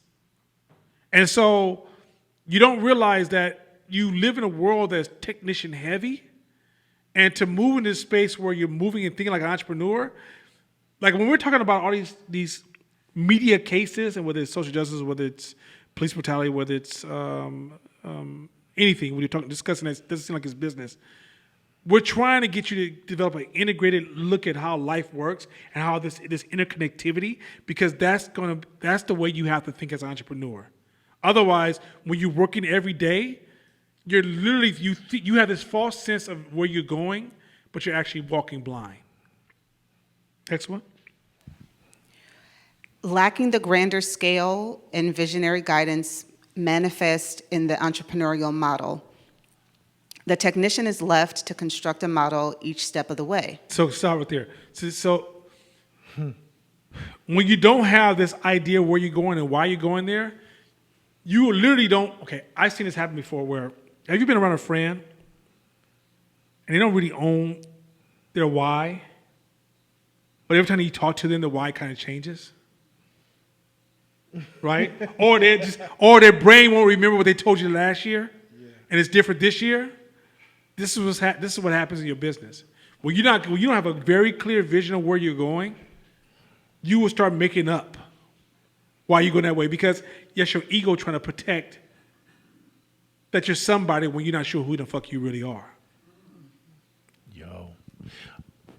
Hey, it's reminding me of, the youngsters might not know this, but have you ever played Tetris? You guys know what Tetris is? You ever played Tetris?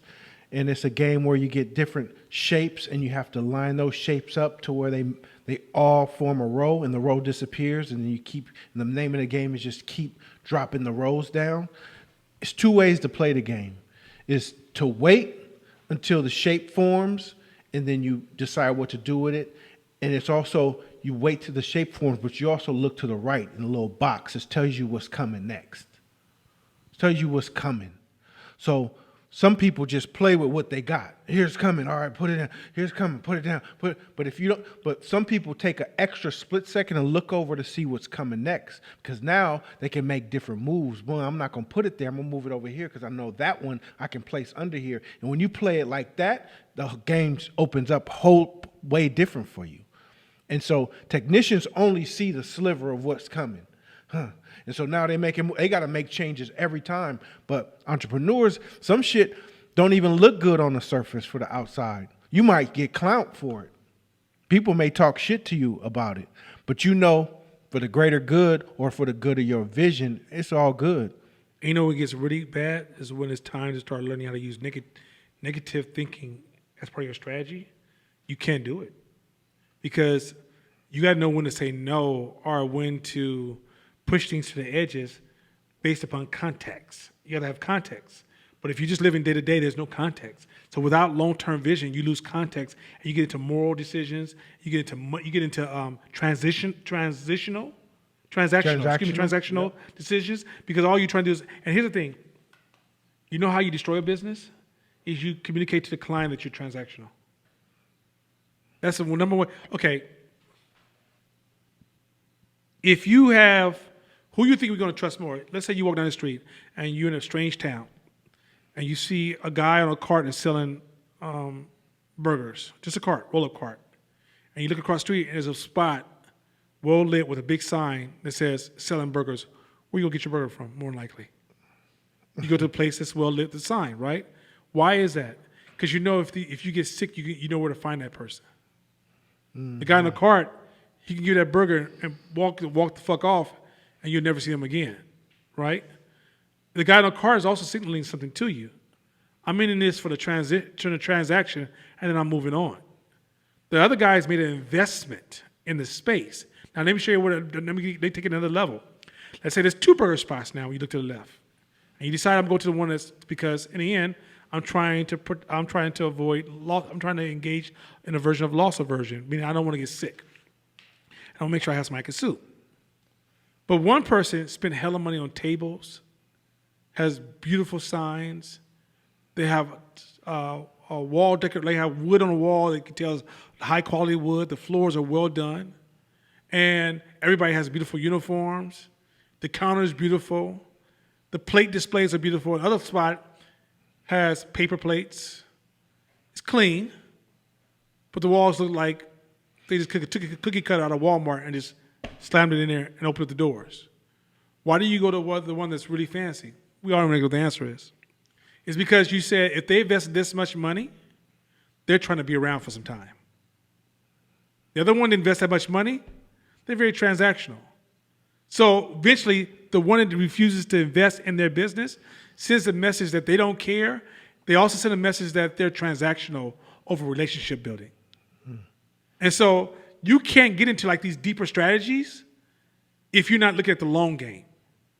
If you focus on, that's why the hustling talk, don't knock the hustle and hustle talk, that's all short-term thinking. So a lot of us go into business and we start talking about, well, at least they're getting paid. Well, you got to respect the man's money, get out of that man's pocket. That's a disease in our community. It's too short-term. Next one. Oh, finish that one. But the only model from which to construct it is the model of past experience, the model of work. Exactly the opposite of what he needs if the business is to free him of the work he's grown accustomed to doing. Yo, Jake Paul and Ben Askren, right? That fight that happened this past weekend. Some people don't even know about it. Jake Paul used to be a YouTube star, just created kind of an influencer, kind of YouTube sensation kind of personality doing pranks and shit. But he built a $1 billion, a billion person following, just doing silly pranks. But then he was already an athletic kid, but then in the midst of that, late teenage, he started boxing. Later on, he started calling out boxers to fight. And guess what happened? He got a fight, right? Now, Ben Askren's a professional MMA fighter. They just fought. So Jake Paul made $700,000 in one night off that fight from pay-per-view buys and all of the shit that popped off. So all the MMA fighters are like, that's not fair. Some fighters make $100K or $50K or $200,000 max for their fights. And he's like, I've been fighting since I was 5 years old, and I make $200K on my fights, and this dumbass prankster that got 3 professional fights made $700K in one night. That's because this guy is an entrepreneur. He had a vision of what he wanted to build, and he did it on his own from scratch, and he built it. And so he was able to name his price versus being a technician is I fight, hope get put on by UFC. UFC puts me on, I take whatever they give me, and hopefully they like me, and I keep working and winning so that they can give me more money. And when shit pops off in a way that I don't like it, I scream it's not fair. But entrepreneurs look at it and like, that was dope. He's an entrepreneur. And until you see it from that perspective, you're going to stay being a tech. And you guys now, from also reading this paragraph, that work really hard. Stop trying to get A's. This is business. It's not about A's. It's about strategy. It's like we live in a society where people are so proud. I got an A because I participated, or I got my participation ribbon because I worked really, really hard. That shit don't matter. It's all about strategy in this game.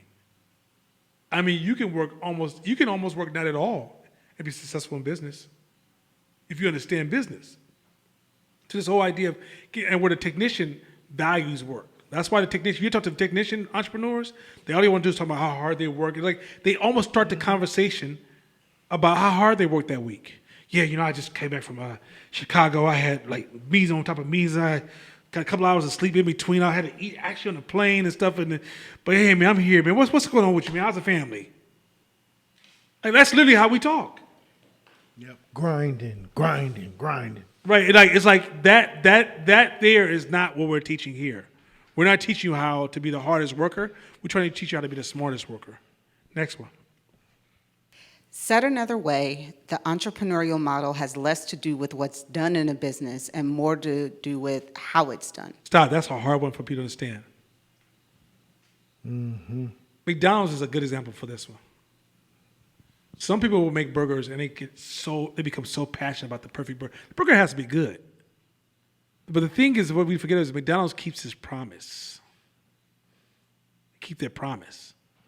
And they focus on the human experience when you engage their burger. I'm talking about they study to how the paper feels when it unwraps, how long it's going to take for you to eat it, how the pickle and the ketchup is going to spill when you bite into it.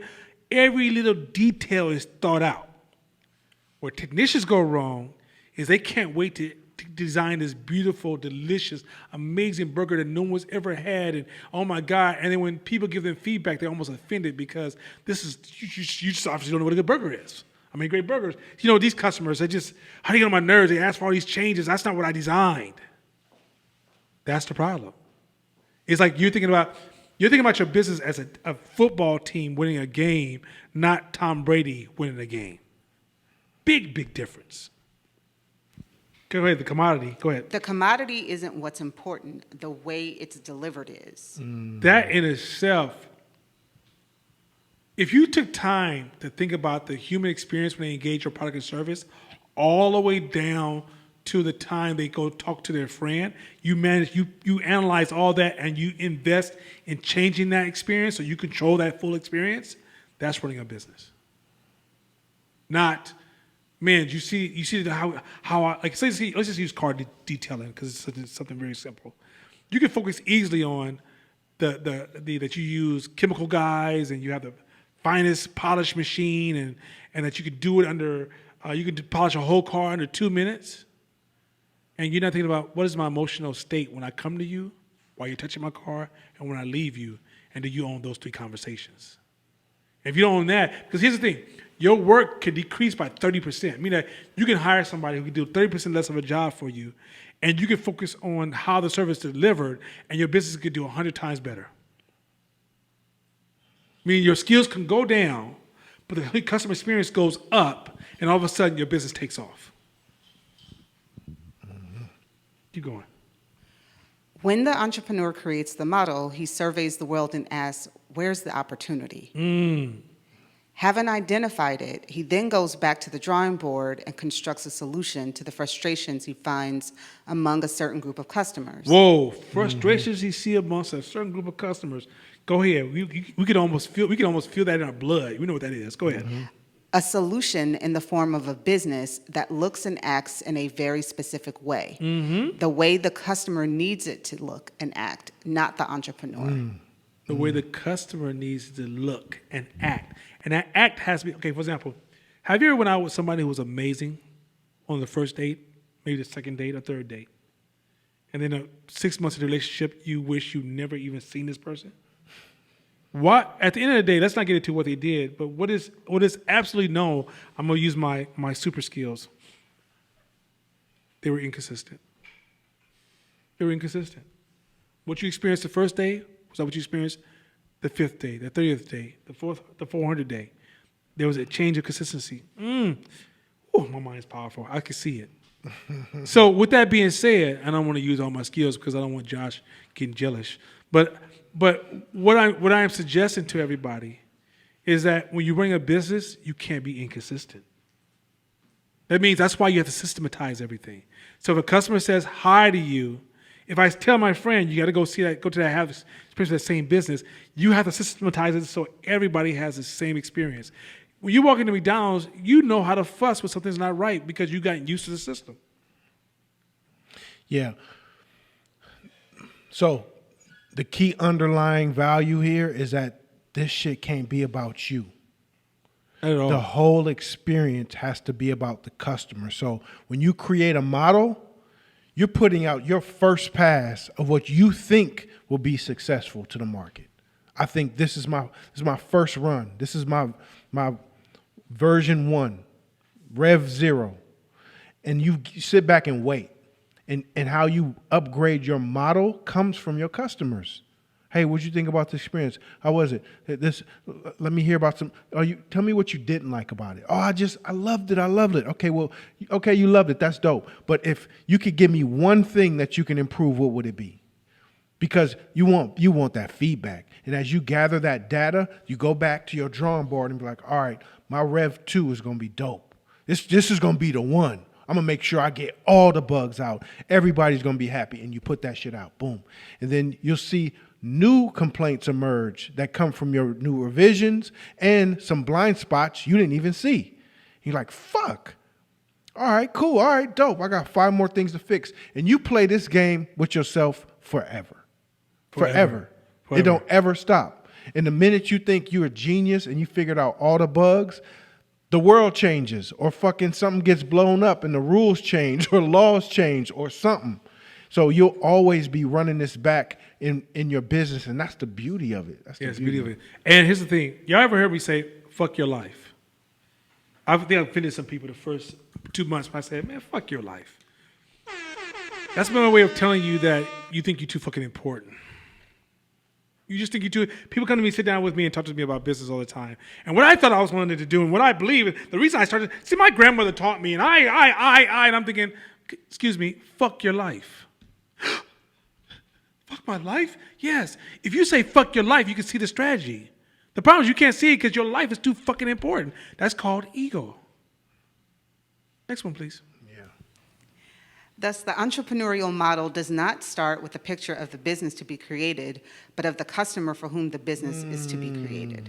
Let's say that again. Read that one more time. That's that one right there. I think that's what I said to Shakina the last week. Say that again. Thus, the entrepreneurial model does not start with a picture of the business to be created, but of the customer for whom the business is to be created.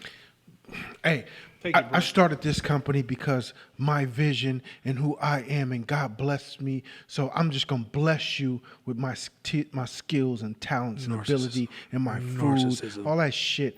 And then you wonder why you get crickets everywhere you go. Grandiosity. Because nobody really gives a fuck about you. Now, some people get super lucky because your pains or your problems or what you do matches a vibration of a group of people, but that's luck and that's rare.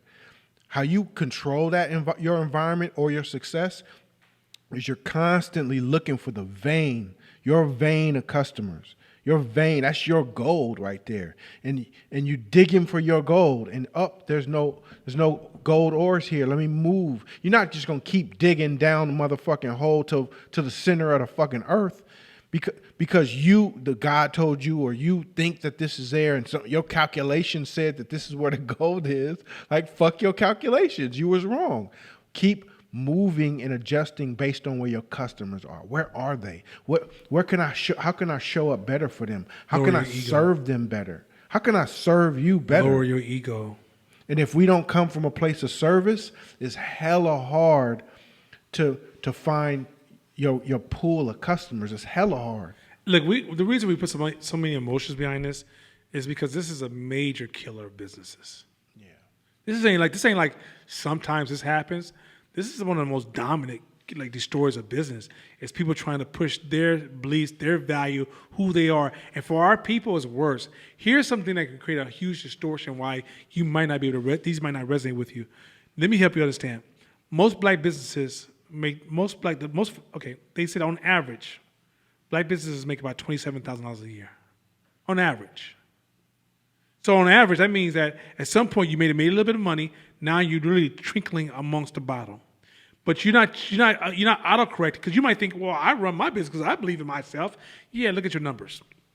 Number 2, you might be in the middle of a hype cycle. You might be in a point where that luck hit, where your idea happened to land with where people wanted to go, and you had a quick surge. But then competition got wind that, hey, this is where everybody's going, and they hit that same market, and then you fell completely far off. Why? Because you didn't focus on customers. You was trying to do more of this thing that made you successful. Not realizing that where you need to make adjustment is stop thinking about you and become possessed. The reason I didn't say, are you focused on customers? I didn't say, are you observing customers? I didn't say, are you talking to customers? I use a specific word, which is, are you possessed with your customers? Yeah. I'm talking about possessed. Being that you want to know you want to know how often they breathe. I mean, you want to know every possible thing. And here's the thing, that research never stops. Yep. Yep. It never stops. People quite often don't hire a lot of businesses, entrepreneurs who are technicians. There's technician-focused companies who really like what they do, right? And they just matter of time before they become BlackBerry or Sears and Roebuck or Kmart or all these Woolworths, Wards, now Sprint. It's a matter of time before these businesses go away. Why? Because they fall in love with what they do. Even Comcast, their days are numbered. Why? Because Comcast communication it's about us providing this great service for you. So who cares about your discomfort? This is why the bill, at the end of the day, we're saving you a cost because this experience we're providing for you. That in itself was horrible because that communication was designed to protect them, not figure out what emotional language you need to hear to make you feel comfortable about engaging them. And so at the end of the day, what we're missing is that you can even grow sometimes for a little while with this very selfish focus. It's just that once the competition comes and that competition focuses on customer, you're going to die off. You're just going to die. Even if you have you can have a great product and great services and not survive. Because at the end of the day, you forgot about the most important part of business, which is the psychology of human beings. Black folks, I love the fuck out of you. I do. To the core. Seriously, he does. But that's that's some shit we got to get past. And it's several reasons. We've been slaves all our life. I ain't being a servant to nobody. Like, it's hella different reasons why. But unless we shift that mentality, we're going to forever be stuck at the bottom 3%, point something percent of society. We have to be willing to shift our mentality to have a servant, to be a servant leader, My artists, like, I don't just be sitting up here quoting Grand National and Irk and all that shit because they hear, like, that's what's in my car all the fucking time because I love that shit. That shit slaps. That shit needs to be national, multinational, international. But we got to work on the part of the game to where let's figure out where these customers are. Let's expand. Let's get more creative because the music don't got to change because that shit's crazy. But we got to figure out where our customer veins are and get creative and play with the marketing. Where we moved is downtown. Majority white people. I have brought some potential future clients to the office. And one of them is a big time celebrity, right? 200 or whatever million followers on Instagram. So I'm waiting for them, but there's a little ice cream thing in the middle of the parking lot on the way to my office. How come, Slocum, whatever the fuck. So they stop off at the little ice cream spot to get ice cream before coming into the office to meet with me. The girl inside the thing, she got dreads, girl with dreads. I think she fired, and I feel bad if she did, but whatever. She tells them, back away. Get the fuck, put your mask on. God damn. And so the lady, the woman who I was waiting to meet with was like, okay, it's cool. I'm just trying to find it in my purse. Well, you should have it on by now. Shit. So she pulls out her phone and Instagrams the shit. Takes a picture of the thing. Hey, if you guys, I'm visiting Oakland. If you're ever in Oakland, never come to this place. And it get like 50,000 likes, right? So then the company says, oh no, we're so sorry. Like, this should never happen. Like, email me and we'll resolve it. And so I'm like, look, she was going, I went to her manager. I'm like, did you know who she just said that to? No, who was she? Look at, oh shit. Yeah, you just look at what's going on in the text. Oh shit, and I'm the store manager. Yeah. She's like, I'm sorry, I'm going to fix that. But it all comes down to service. Service mentality. It's a way you can say shit. It's passive no's like he been teaching this whole fucking time. It's ways that you still get what you want, but it comes from a service mentality. It don't make you no weak person. Matter of fact, for me learning from this brother, I'm way more powerful because I don't even give a shit. And then at the end of the conversation, you knew I was in control because the shit you said didn't even faze me, and I just nudged you over where I wanted you to be. So, sir, like, fuck that ego machismo bullshit. As an entrepreneur, serve it. It's not like you got to even code switch either. No. Hey, white guy, how are you? You ain't got to do none of that shit. No, it's you can like a sucker. still do you and be Weak. you. You know what I'm saying? But that's just where you're born. If you're born in a white neighborhood, so you talk, there's nothing wrong with that. But if you're doing that, you born next to me, and you doing that shit, and I catch you, I'm gonna give you that sucker look. Anyway, let's close out to this last one, then we'll jump over the ego. We'll say questions to the end, so we can kind of roll because we had this sound whoop to whoop happen. So hit the next one. All right, won't. The entrepreneurial model understands that without a clear picture of that customer, no business can succeed. So this is, and I would almost say clear video of that customer. I don't think your picture is good enough. I think picture may be a shortcoming of this phrase. You should have a clear video of your customer, not static, meaning that you get a snapshot. Because I think a snapshot sometimes gives you this limited view. You should gain such a deep knowledge of your customers that that is almost the entry. That is almost the entry of business so you won't start a business as a technician. If you start a business and you're focusing on what you're about to create for people, even if it means the best intent, let's say you're a wonderful person and you at home baking cookies and you're like, man, they're gonna love these cookies, and you taste them and your friends are like, oh, these are some cool cookies, and you're like, man, I'm gonna bring these cookies and it's gonna sell, right? And then they don't say, you're like, oh, it's just a matter of time. I was like, okay, you're starting a technician path. But if you say to people, like my son was talking to me the other day, and he has a sale, he's baking now. By the way, this cat did a cheesecake last weekend. So I'm a cheesecake snob. Like, the best cheesecake I ever had was in New York. My son, whatever. My son, this cat, he be all sensitive and stuff. He me too me over here. But the point is this. But it turns out, he makes this cheesecake, bruh. It tastes like Italian New York cheesecake. Cat spent like 6-7 hours making this cheesecake for us. Oh, dude, this kid of mine is just going crazy with this baking shit. Anyway, but he's about to do this sale this weekend, and he's like, yo, I'm gonna make cinnamon rolls at a coffee. This coffee company has him come in once a month and sell his products. So he's been selling cinnamon rolls. I was like, son, with coffee, you gotta think about what sweets best serves that community and their taste bud around coffee and coffee drinkers, right? And so you want to get flavors that complement the coffee. Number two, you might want to survey people and get a feel for like what are their favorite sweets when they're having coffee. That way, the mindset, and on top of that, pay attention to like this is an earthly crowd. So you want to make it look as earthly and handmade and coming from like literally you just planted seeds in dirt and waited for the tree to grow, and then you plucked the leaf and you grind it up and made them a cookie, right? And like, because that's the kind of story they want to tell themselves, right? Like, I'm teaching them out the gate. The customer is going to tell you what you need to make and how you need to make it, how you need to present it. You don't dictate that.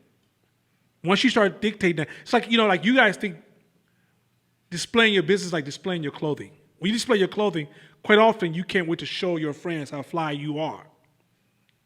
Mm-hmm. We don't realize that, no. In this game here, you're dressing for your friends based upon their expectations. And if they don't call you fly, you not fly. Mm-hmm. That's it. Mm-hmm. That's it. And don't get me wrong, you can change things, but even changing things still requires deep insights on a customer. I mean, that you can go back to the gold. You can turn lead into gold, but you still got to understand the nature of the mind and the psychology of the customer you're trying to serve. Otherwise, even your PR tricks and your alchemy will not work because you're not in alignment on who you're trying to serve. Like, honestly, get with your Muhammad's and Jesus, and you'll be way closer to being an entrepreneur. Because let's just be real, black folks don't really get down with Christianity the way they say they do. If they really did, we probably wouldn't be here. If we really was rocking with the Christ and the Muhammad discussions, what happens is we rock with Christ and Muhammad when it's convenient. But when it comes to, it's like Christ is Christ is a martial arts school we go to, but we get in the streets, we windmill. And if we learn to just rock with these ideas and use that special kick that he taught you, and that special duck move he taught you, and that humble move he taught you, that humility move he taught you, that love move he taught you, that caring about others. If you took some of that stuff, when he asked you, when he said, hey, the ultimate move is how do you serve God is by serving your brothers and sisters. If you took those moves and rocked those moves in the streets, man, you become Fu Leroy all over again. Yo, bro, real talk is like, this shit is not suggestions. Like, this is what the formula is. This is the secret sauce. This is the gold. Like, it ain't nothing else that's special. Like, this is it. This is it. This probably will be a huge level up for you in your business. I will venture to say, I put money on this shit, that if you haven't implemented this version or this portion in your business yet, and you still managing to hang on or survive through COVID or generate some revenue, Tell 'em, bro, if you implement this is a fucking huge level up in your business. I put money on it, because all the things that just came off, the humility, the asking, that creates a vibration in your customer that creates a law of reciprocation that's hard to rip. They almost feel like they're cheating on you if they go to another competitor. The best emails I get are the ones that say, hey, we just come back, we know we can get these cheaper, or I have a current supplier now that does these for us much cheaper, but we love your team and love your customer service, so we're willing to pay more. That means that we serve them so well that they see the value in our service that they're willing to add on whatever extra is the difference between what they were paying here, and it's worth it. And there's no, there ain't no competing to that. And it's free. That's the thing. The upgrades in your business, you don't gotta buy new nothing in your store. You don't gotta fucking buy new nothing in your store. That costs thousands, or new cameras, or new this, but just smiling and say, really? Hey, how can I serve? Let me help you with that. Hey, how you doing? And creating that, man, come on, blood. Lead into gold. I mean, that's literally a lead.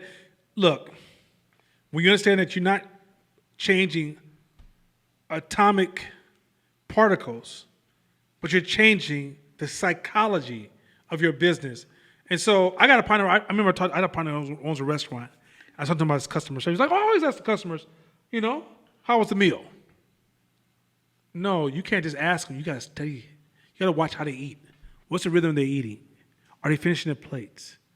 When they take it home, are you inquiring, like, when they take this particular container home, what is that experience like? Is your logo in that container? Is it food leaking in the car? Mm-hmm. Right? When they put it in the refrigerator, does a container become soft and the food does the food change its texture and taste? So the next day when they eat it, it's like, what is this shit? Like, are you really so deep into the customer experience, or are you so in love with the way you've been doing business and your mama's recipes and how you think you're the best at what you provide and why you think your tables look hella tight and how you like your ambience and these new lights you just installed and that new DJ you just hired? Why are you buying this shit? Like, your budget of what you need to buy for your company should be first priority is what customers want. Second priority is some things you want to test. And here's the thing. Every year you should have to reinvent that because those customers are changing. So for example, let's say you got to look at your business like designing cars. The car you designed was hot when it came out. But guess what? People have moved on to a new type of car now. So if you're still rocking that old Benz with the square cuts and angles, well, shit, this new Lexus is about to put you out of business. Are you making those adjustments with your business? But we can't make those adjustments when you're trying to validate yourself in your business. This business is not designed to validate you. The business is not about you. The business is about serving customers, and then you benefit from the process. Let's jump into I'm gonna pause on entrepreneur. That Let's shit jump right into ego crazy. right away. Let's get That right into shit it. crazy. Bro, go to slide number 20. That shit crazy. Go ahead. Now we're into ego's the enemy. Readjust your emotional mind. We good? You got to get that Dr. Dre. It's a yellow one right there. You got to get that Dr. Dre ad lib after certain shit like that and be like, "That was dope." You know what I'm talking about? Are y'all ready? Y'all ready? Let's do this. Let's go. Ego's the enemy. Let's keep rolling because we're behind on time. If your belief in yourself is not dependent on actual achievement, then what is it dependent on?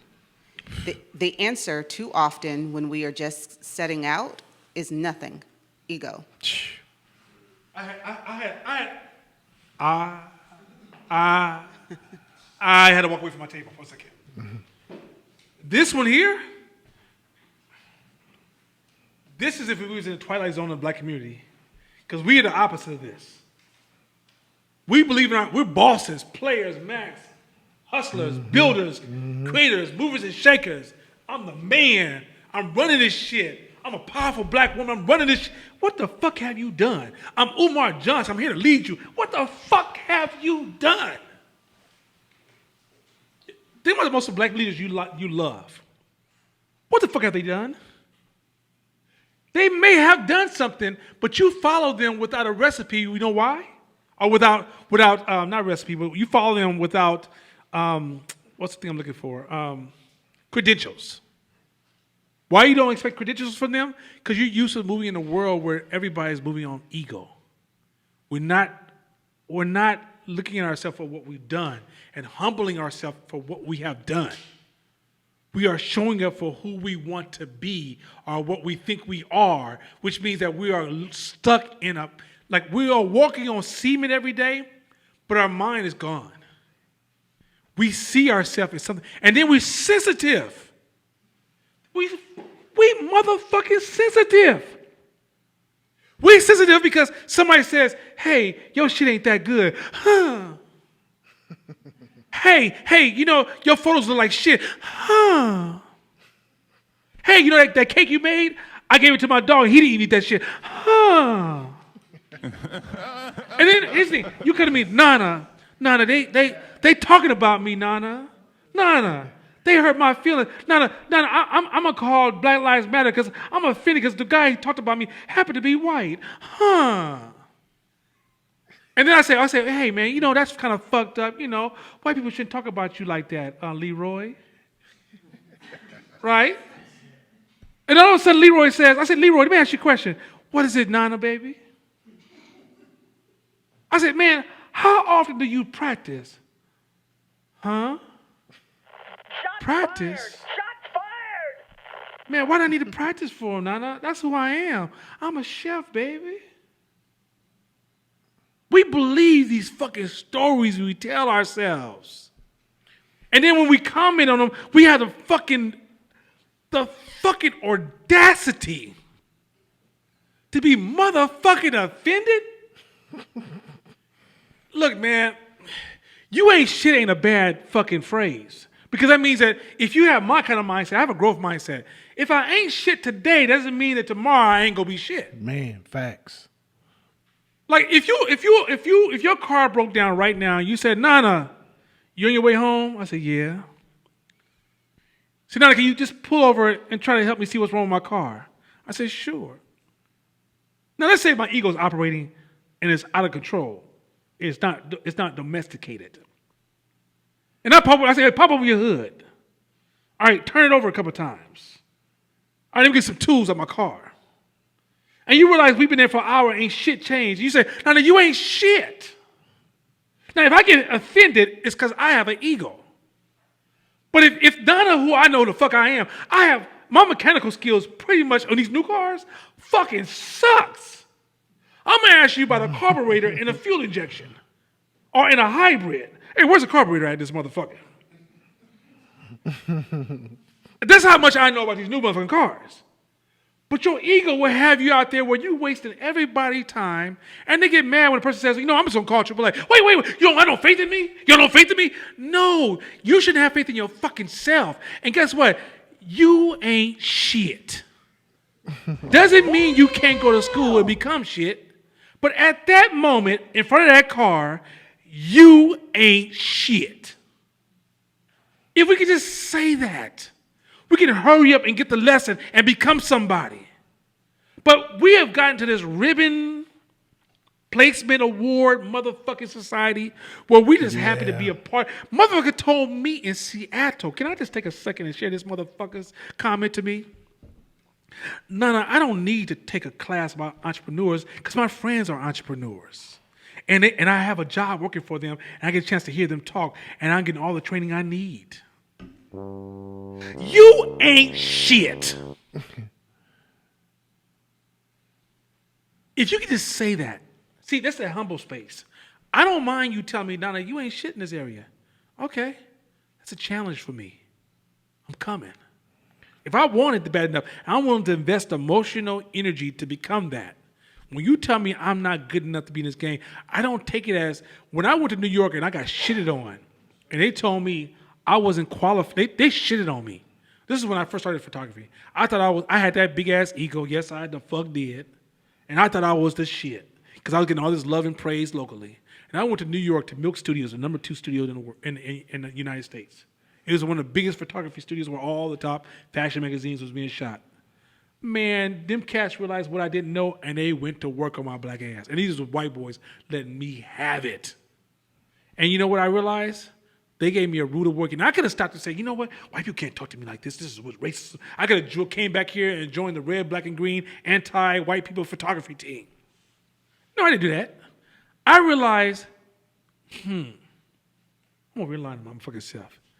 And I gave these white boys the right to talk shit to me because I wasn't shit. It wasn't them. I put myself in position they could fuck me over like this. And you know what I did? I came back and I started studying my shit. I learned my shit. I practiced my shit. I took my shit very, very serious. To the point I went back to New York and I was looking for them white boys. Because after 5 years later, I was on my shit. I was practicing my shit. And here's the thing, 5 years later, I was more humble than I was when I was walking in the first time because I realized the more I learned, the more I realized I didn't know. So at this point, I'm humble, but I'm qualified now to have a conversation. Some of y'all will read one motherfucking book and think that y'all the motherfucking author of the game. Yeah, hey, your report card is your bank account. Your report card is your bank account. Uh-oh. Your report card is not how many likes you get on Instagram, or how many followers you got, or how much praise you get when you're walking outside. That don't mean shit. Because you ain't shit. Your report card is your bank account, is your success. That's your metrics. So it's okay to say you ain't good enough. It's okay to say that. I say that sometimes in a funny way about myself or past things that I've tried and that I may have had some skill set in, but overall I didn't do good because I failed. Nigga, I wasn't good enough. I wasn't good enough. And that's okay because now you create the space between where you are and where you want to be. Like some of the most success I had in the corporate world came from times when I tried to apply for shit and they laughed in my face. Oh shit. Really? That's how you feel about me? All right. I'm gonna go home and practice. And when I come back, I'm gonna light your ass up. And I may have zero skill. When I said I wanted to be an engineer with no degree, they laughed their ass off. Because you gotta know trigonometry, calculus, all these types of math when my high school education was remedial, slow class math A and math B. But I was so determined because I got laughed at to figure it out. So don't take any of that rejection as a thing to bring you down and come on, tell them. Use it as fuel. Stop being fucking sensitive. You know, the other day, man, real quick, I'm going to the next one. Go to the next slide, because I just want to say this real quick. I'm outside with my two and a half year old daughter, fly as hell, love her to death. She runs me. That's my boss. So my two and a half year old boss, we outside and she has one of those cycles where you just hold on and you kind of push. There's no pedals, right? But ain't no training wheels. You just push and they learn to balance themselves early. So I'm watching her and I'm watching her with my neighbor and he's like, man, I was like, man, isn't it crazy how these kids have these new bicycles where by the time they're 4 or 5, they already know how to ride a bike. I said, damn. And he goes, yeah, I grew up in the city. I didn't know how to ride till I was 9. I was like, God damn, what happened? He said, well, I was in a big city and, it just wasn't safe and I was scared. I said, we get to a point where we're removing the process of walking into our fear. I said, I remember when I learned how to ride a bike and I learned how to ride a pogo stick. So if some of y'all don't know what a pogo stick is, it's this stick that bounces on a spring.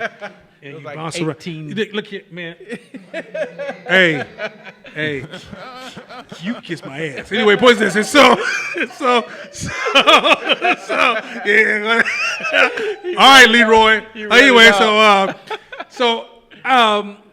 but what I remember was the fear, the fall, the victory, and the joy. Right? And I remember the parent pushing me that when I fail to get up and do it again. And get up and do it again. And we kind of we're removing that from society. Because we don't want the kids, we're making the kids more fragile. Oh my God, he fell. No, buy him hella plastic gear. Oh my God, he fell. Oh my God, wrap his head like a genie. So if he falls, it'll be cushiony. Oh my God, he fell. What does this mean? You want to share your emotions with me, son? No. What the fuck wrong with you? We're creating this fragile space that we're losing something. And where am I going with this? We're so fragile now that if somebody gives you comments and feedback, we show up fragile. We're not realizing that the things you fear, joy is on the other side. The things you fear, joy is on the other side. Do you guys think that I stopped fearing shit? I still fear shit. But I learned to stand up and walk into fear. And that's where courage comes from. I'm jumping out of a plane this summer. I don't like heights. Somebody said, well, then why are you doing it? With their soft asses, they asked me a soft ass question. Why are you doing it? Tissue ass comments. Anyway, and my response was, because I'm scared of it. And the joy is on the other side. It's amazing.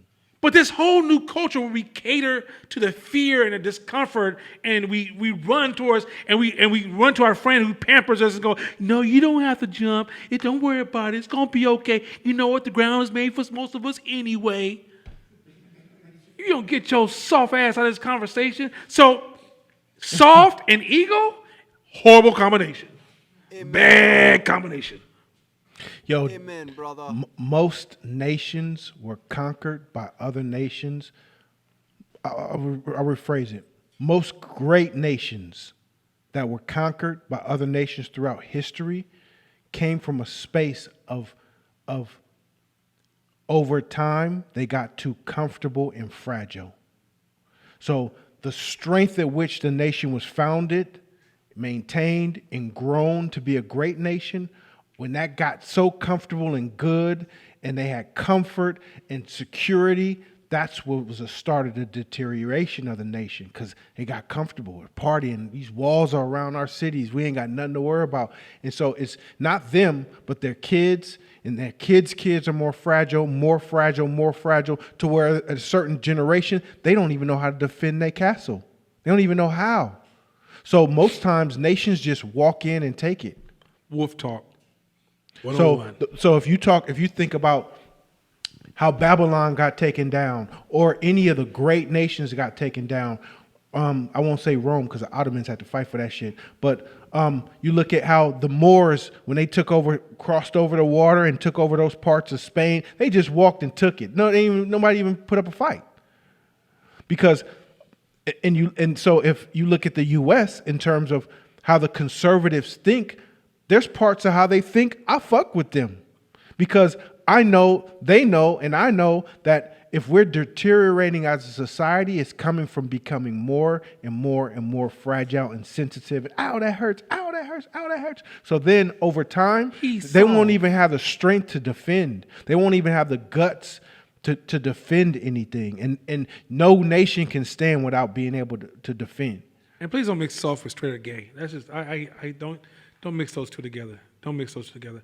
I know the most feminine gay dude I've ever met in my life, a Latino man, super feminine, super strong, super strong, and he was raised in a family that said, hey, you got responsibilities, you got to live up to them.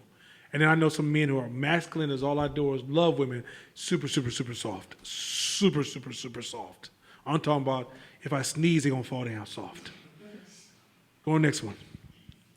Our cultural values almost try to make us dependent on validation. Wait a minute, so read that first one, because this is equal to enemy. I think somebody, did I hear Black Lives Matter sound in the background? Read that first one again. Our cultural values almost try to make us dependent on validation. Do you mean that this whole social justice movement on black people is some bullshit, some egotistical shit? And the reason that it's working amongst us because ultimately we don't feel like we're good enough and we're plagued by being egotistic, and so now the Black Lives Matter sounds kind of sexy to our ears? Is that what that's kind of implying? I mean, it didn't say all that, but you know me, my vision's kind of fucked up. Can you read that one more time? Our cultural values almost try to make us dependent on validation, entitled, and ruled by our emotions. That's that social media shit too. Our values. Do you understand how deep and how important the word value is, right? It's not preference, what we like. It's our value. Values are core. It means that's part of how we're built. That's the formula in which it makes us up. And if that is dependent on outside validations, we slaves anyway. Ooh, hey. I didn't know where he's going, but that shit was fucking fire. Hey, okay, y'all at home, take that little keyboard or the mouse and just move that back again and just let that shit play one more time. Or mark the time, right? Take a pencil and paper, mark what time he said that shit, and just go over that again. That was fucking fire. If we were talking, if the intention is freedom, the ego is not going. That's not going to be our ego is going to be our enemy. It's not going to be our friend. That's why I'm trying to get with this. Like this stuff we're trying to get. Look, the ego's enemy is to help free you up and live the life that was intended for you. Like, whether you believe in God or not, I'm not even a Christian, but I rock with all my Christian family. And I like the Bible a lot. I think it's truth. I never judge. I think the Quran is truth. That's just my personal position. Please forgive me. I don't mean to offend you. That's how it is. But in Christianity, let me say this real quick. All this talk about humility. You thought it was to break you down, make you soft? It was to help empower. It's a language of the wolves. The language we're giving you is a language of the wolves. This is not a weak language. We're not teaching you to be humble and lower your ego because in the end you got to be submissive to the unknown. We're talking about empowering you to move through this world because when you arrogant about your ignorance. Meaning that you are locking your ignorance, you solidifying your ignorance. You are literally digging pillars into the ground to create a foundation for your ignorance. We're trying to make you mobile, impactful, swift, powerful. And so this whole culture we're in is anti-business, anti-building, anti-solving our problems, anti-thinking. Do you notice how fast the answers come out of the social justice movement? Oh, it's this, it's that, it's this, it's that. Okay, join an organization that has to study another culture and tell me if they can find any answer that fucking fast. There's no such thing. Humans are too fucking complex.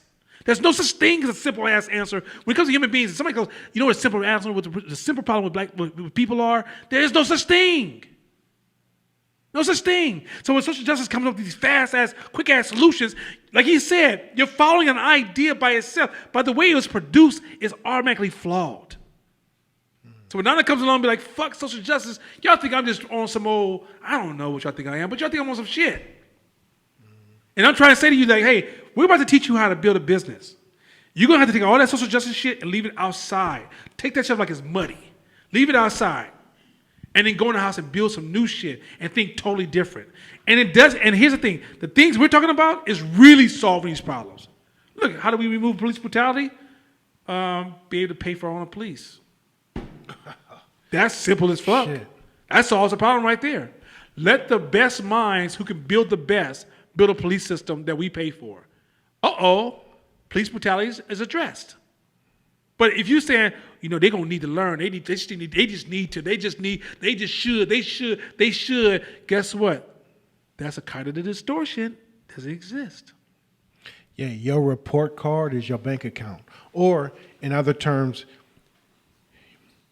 if you're marketing or advertising or anything, or you're putting yourself out there, you're graded by your conversion rates. So your focus is conversion. How do I convert customers? So if you get 100 likes, what percentage of those customers went and bought something? So your goal is, if you liking my shit, how come you're not sharing it? If you sharing my shit, how come you're not buying it? And that's how you back into that, and then you figure out a conversion rate. So if 100 people like your shit, and 3 people end up buying it, you have a 3% conversion rate. So now you got something to work with. But the likes, the social currency you're trying to gain, unless you're trying to gain social currency to improve and increase your conversion rates, now you fucking with strategy. But you're doing it for different reasons. You're not doing it for yourself. Keep reading that. Keep going. For a generation, parents and teachers have focused on building up everyone's self-esteem. From there, the themes of our gurus and public figures have been almost exclusively aimed at inspiring, encouraging, and assuring us that we can do whatever we set our minds to. So now you guys see where the self-help books are the worst. Because that's all they did. If you just follow these 7 steps, I became. Look, I'm a little guy from Kentucky. I ain't had that much money. I was raised by just my uncle. And if I can do it, you can do it too. You know what I just did not tell you? Everything. Like literally, I just took your money on inspiration. And you know why you like the way I spoke? It's because your teachers primed you for me. You were primed. You've been primed your whole life for inspiration. So when Les Brown came around, you was like, man, that's powerful. What did he teach you? Nothing.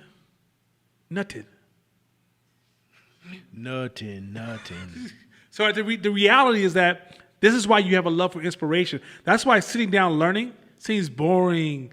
Inspire me, Nana. Make me laugh. Tell me I'm the greatest, and I'll listen to you. Tell me you love us as black men and black women. Tell us that you just would drink our water. Yes, and I will donate. That's all I want. And you wonder why at the end of the day, pay attention to the game. I've been fortunate to be here on this earth for over 50 years.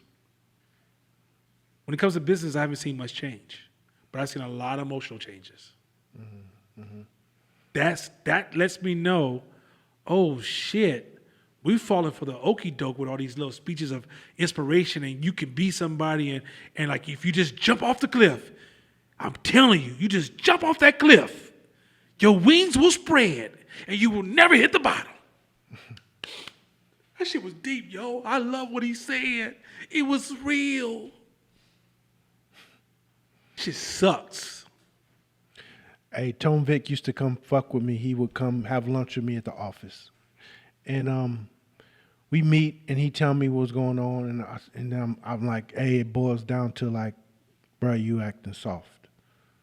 And he's like, no, that's not it. No, because I'm, and I'm like, all right, cool, that's what's up.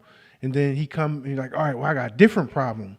And then we talk about it, and I'm like, hey, it still boils. You took a left down the street, and then you came back to the same soft street. No, man. All right, Court, thanks for meeting. I had a nice time. Like, no, bro, don't run. No, let's sit in here and talk about it, because it's shit nobody wants to talk about, and you kind of don't want to hear. But I believe in you, and you got hella the tools. But let's get past this part. And we kept doing it to where it's like, all right.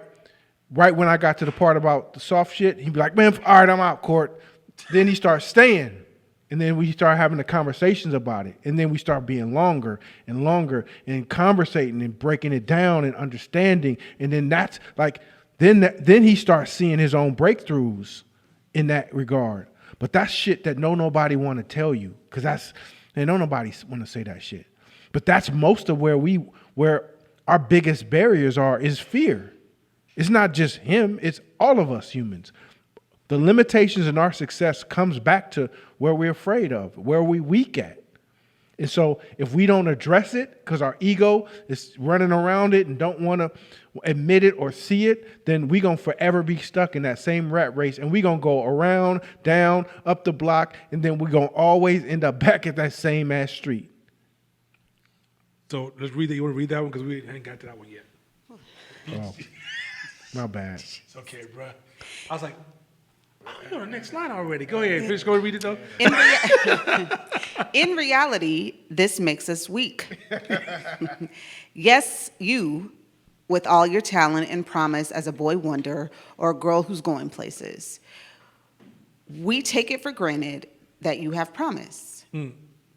It's why you've landed in the prestigious university you now attend, why you've secured the funding you have for your business, why you've been hired or promoted, why whatever opportunity you now have has fallen into your lap. As Irving Berlin put it, talent is only the starting point. The question is, will you be able to make the most of it? Or will you be your own worst enemy? Will you snuff out the flame that is just getting going? So you can almost see this in the comment every the American, they get this position title, they start reading. They start learning. They start practicing. They don't join groups. They continue to grow. They don't challenge themselves. They don't find friends who challenge them. They find friends who celebrate them or people who compliment them. And so what happens is you become weak because you start to think you really are the shit. And you don't realize that some things you were fortunate to receive doesn't mean you've earned that right. Or the people who were judging you weren't really qualified to judge you. So if, let's say, you left college and you was voted the most intelligent person in the school, look at the people who voted you the most intelligent person in school. Who the fuck are they? What does it mean? What's the value do they have? What are they putting in your pockets? Like he said, your report card is your bank account. It is not what people are saying about you. That's why social media has very low value to me, because social media is cool if you want to see how somebody's doing, or you want to check in on somebody, or you want to see what happened at this party, this event, and get a kind of a quick snapshot of that event. But please don't use social media to validate yourself. There's no value there, none. Because when people give you a like and tell you you hot, you dope, you powerful, I always knew you were gonna be amazing, they're not coming from a space of deep assessment analysis. It's observation from a distance, meaning that what they really do is projecting their thoughts onto you, not receiving you. Next one. One might say that the ability to evaluate one's own ability is the most important skill of all. Without Awareness. it, Stop real quick. That's that awareness we've been talking about. That deep awareness. And when you say awareness, you think because you saw the sun come up today and the moon come out this evening, and you can see when the door opened and when it closed. You can see when your friends make mistakes. You can see when a business made a bad decision. You have awareness. The thing you don't have awareness of is yourself. So let's do it again. So go take it from the top. one might say that the ability to evaluate one's own ability is the most important skill of all. Without it, improvement is impossible. And certainly ego makes it difficult every step of the way. So, a lot of times you see shit posted on social media, Facebook, Instagram, from business owners to be like, see, that's the problem with the Bay Area, or insert whatever city you live in. They don't fuck with their own people. They ain't fucking with me, blah, blah, blah. No. You got to take that as an observation and get better. If your people around you, like the people that you want to buy your product, that says just as much as the people who buy your product, the people who ain't. So if you're offended by that, then get better. Get better. If your partners or your friends or people that you respect ain't rushing to be like, hey, I need that new shit, then that's an internal thing. But most of the time, our egos can't even fathom that. So what we do is we revert to they hating, or black people can't work together. We can't get together. No, black folks are buying shit. They just not buying your shit. Because you ain't shit. It is, it is certainly more pleasurable to focus on our talents and strengths, but where does that get us? Arrogance and self-absorption inhibit growth. So does fantasy and vision. In this phase, you must practice seeing yourself with a little distance, cultivating the ability to get out of your own head.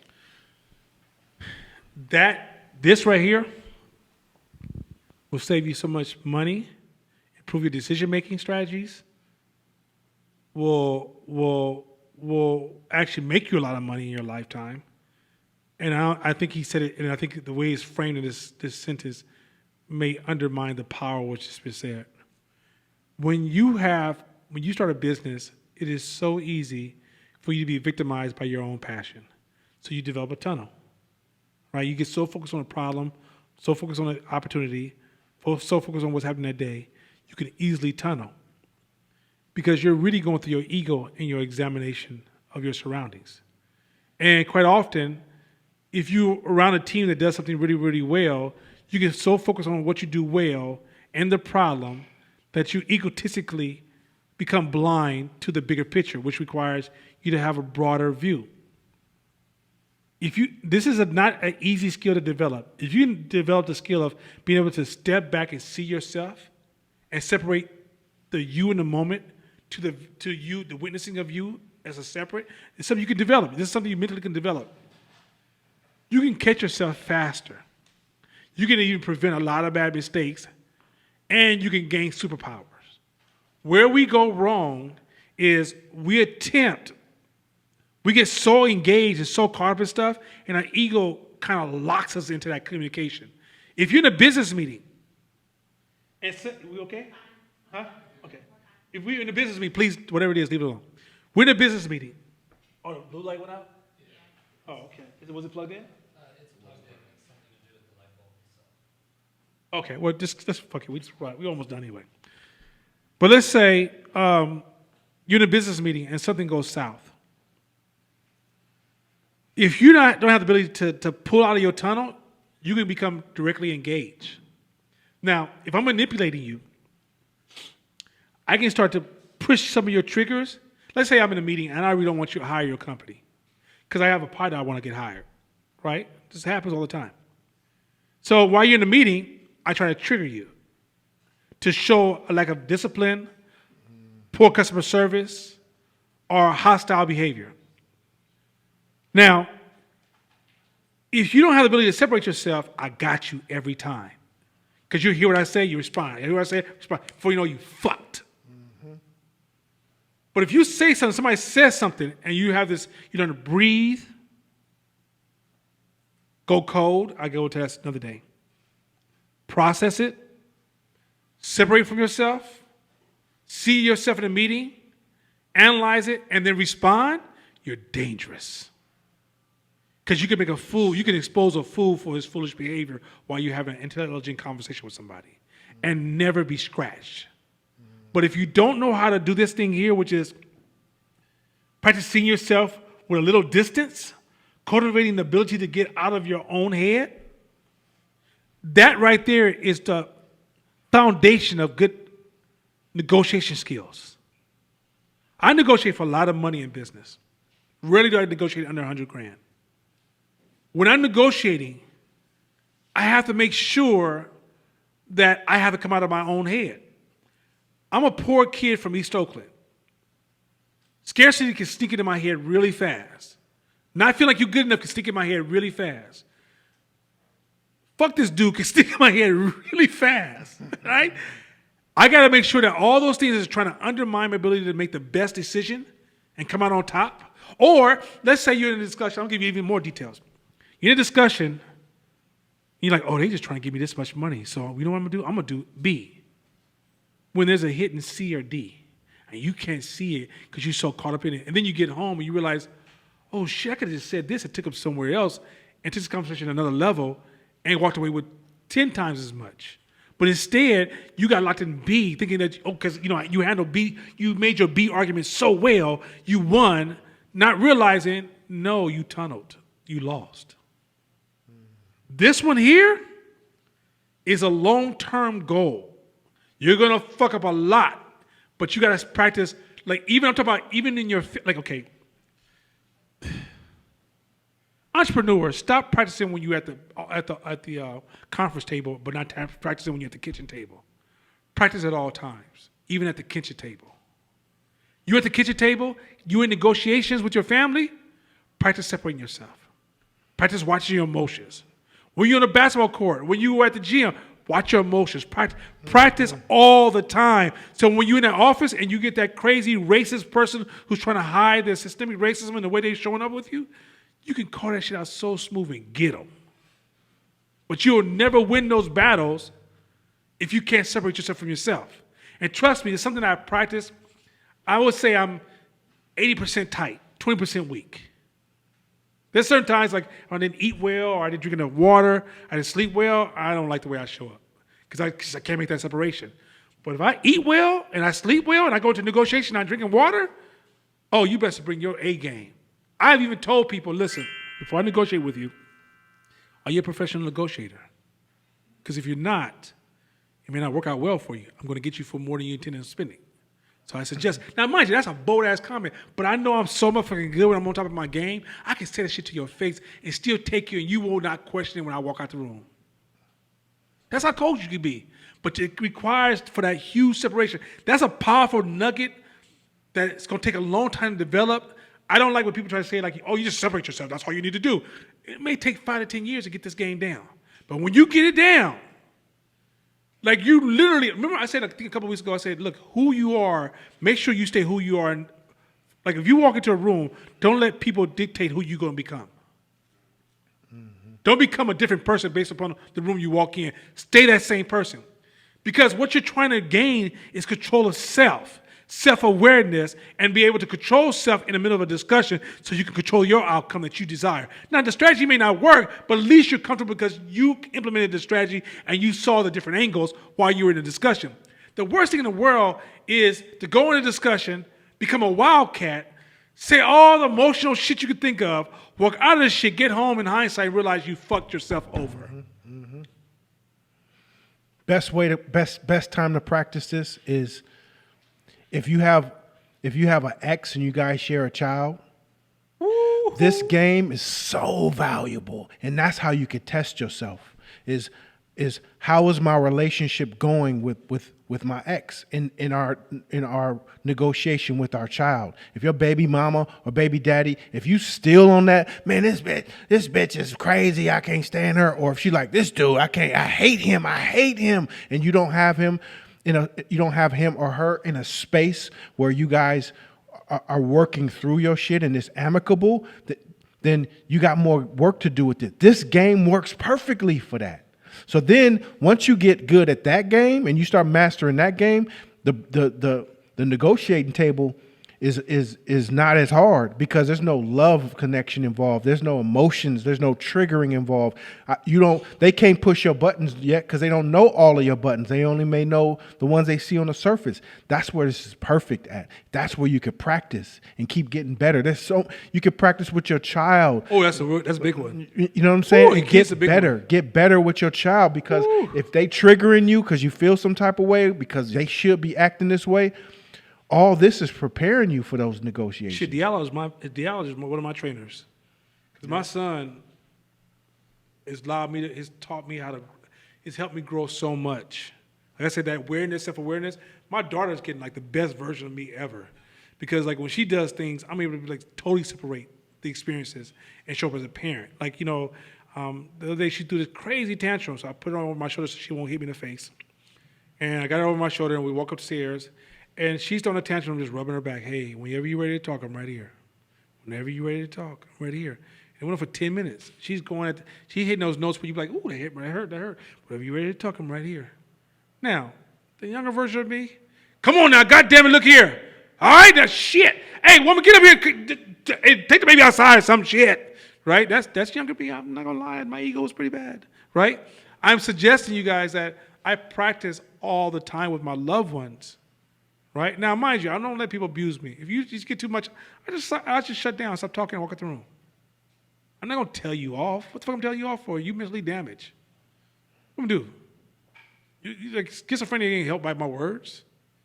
You know what I mean? Or trauma ain't gonna be changed because I said, fuck you. You be like, oh, my trauma feels better. I'm back. Okay, now I can talk to you now. I realize if you're too traumatic to talk to, I'll leave you there in that room.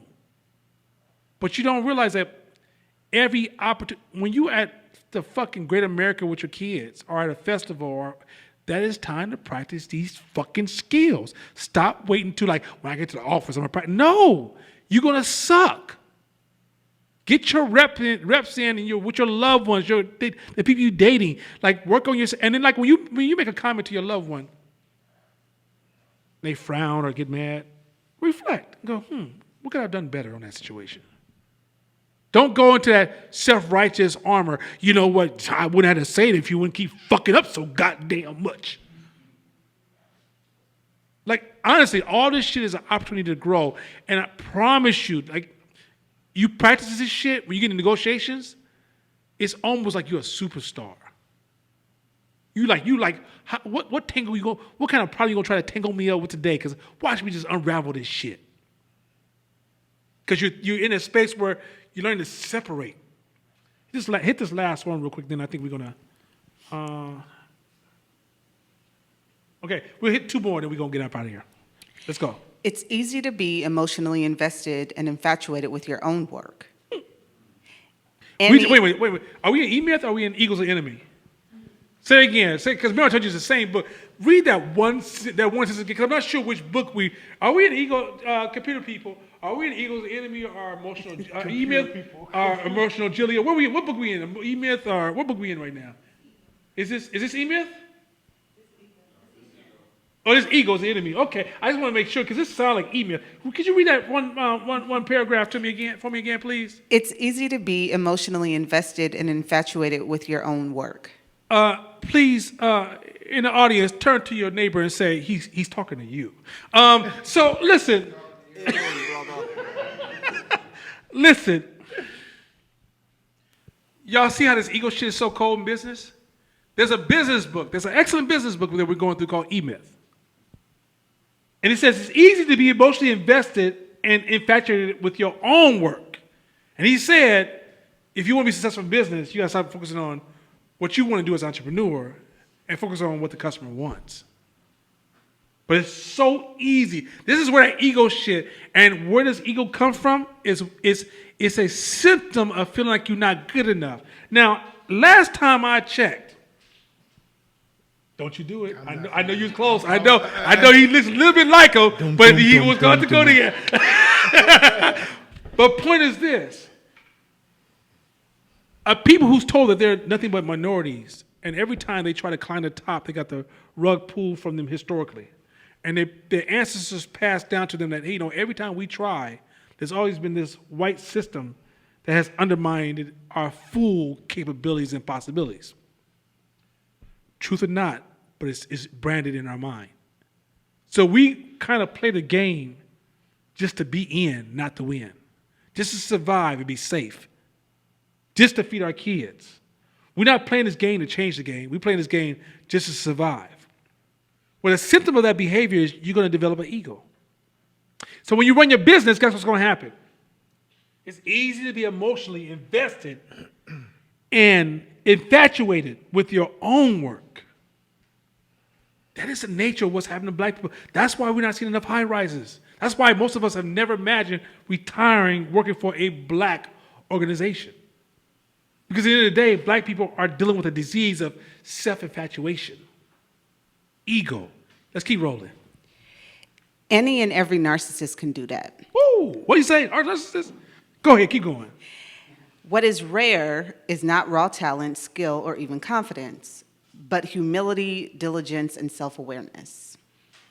Did he say big chest? She didn't say big chest. Did it say gangsterism? Did it say pimping and playing and macking?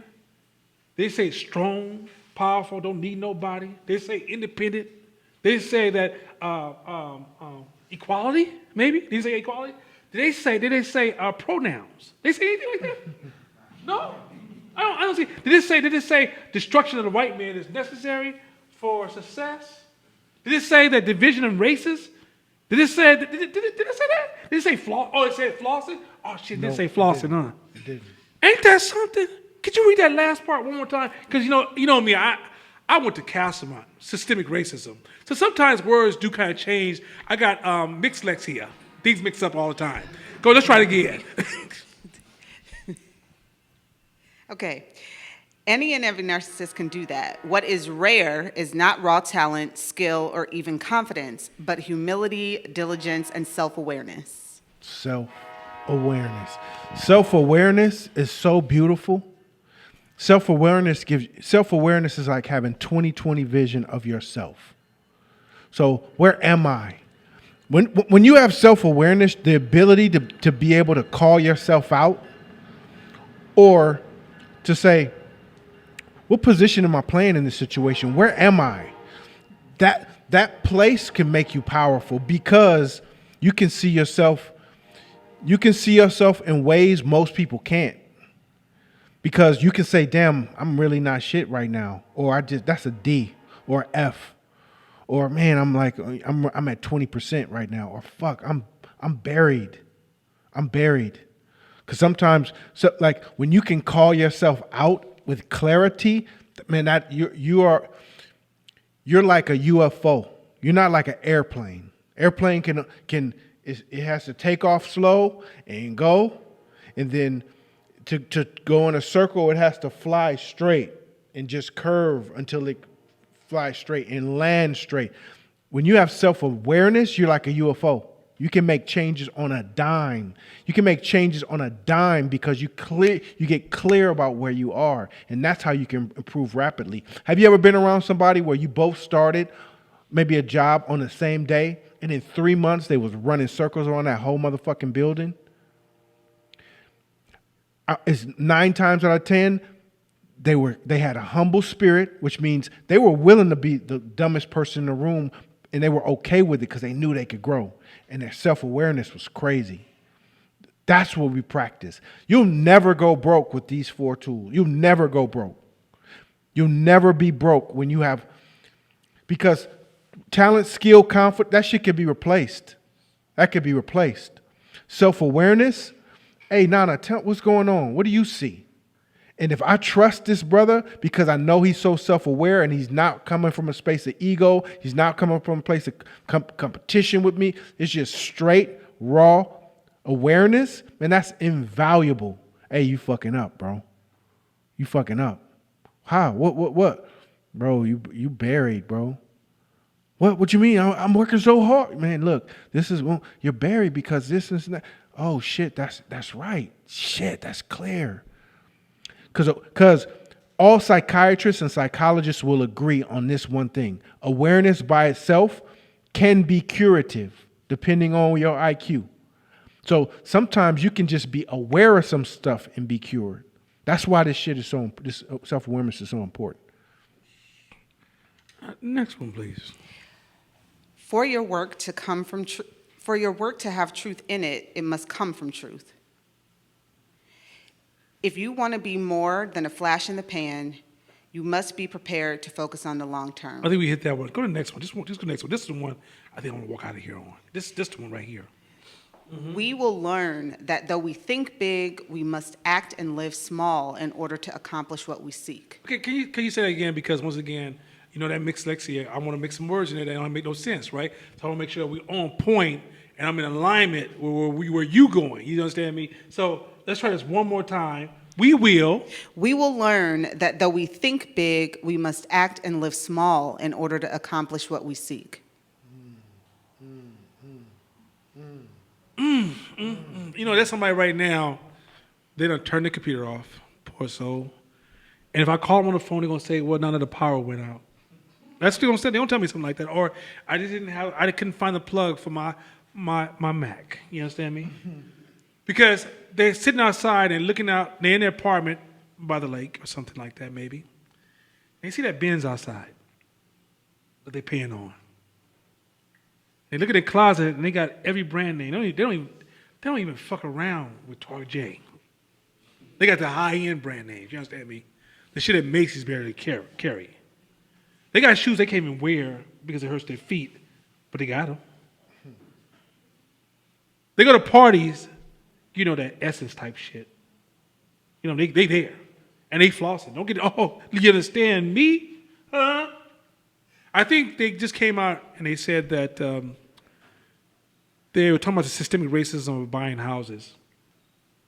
And the average white family can save between 5 to 9 years and have enough money for 5%. The black family's at 15%. We can do a lot more if we can learn to bring our ego down, because the ego is hijacking our money. Also, remember that phrase I said a couple of weeks ago? I deserve this. I deserve this. Here's to try this word again. I deserve this. That phrase is egotistical as fuck. What do we seek in life? You know, it's like when you're chasing goods, it's no different than getting high every motherfucking day. You're trying to escape and find happiness through a drug that you never get there. You're a donkey chasing the carrot that you will never catch. Now, true happiness is what you seek, and you're very clear. You have a vision. Uh-oh.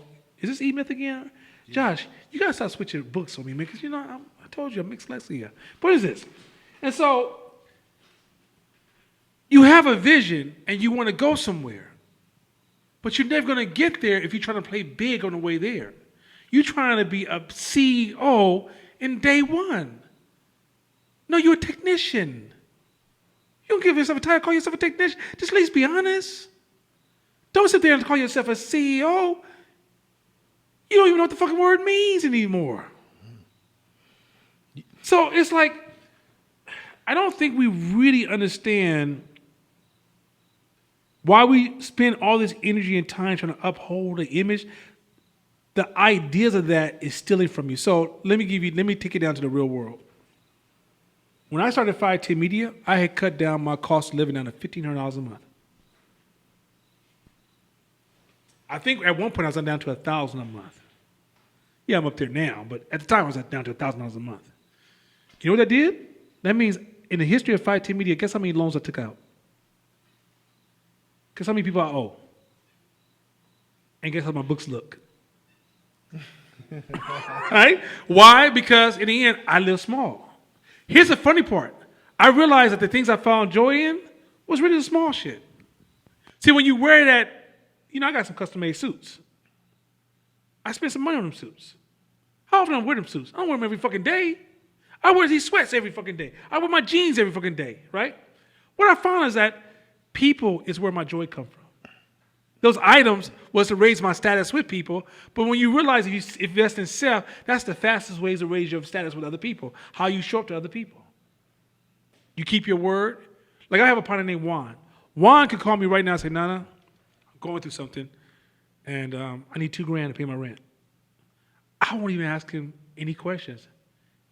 He has the freedom to tell me when he wants to pay me back.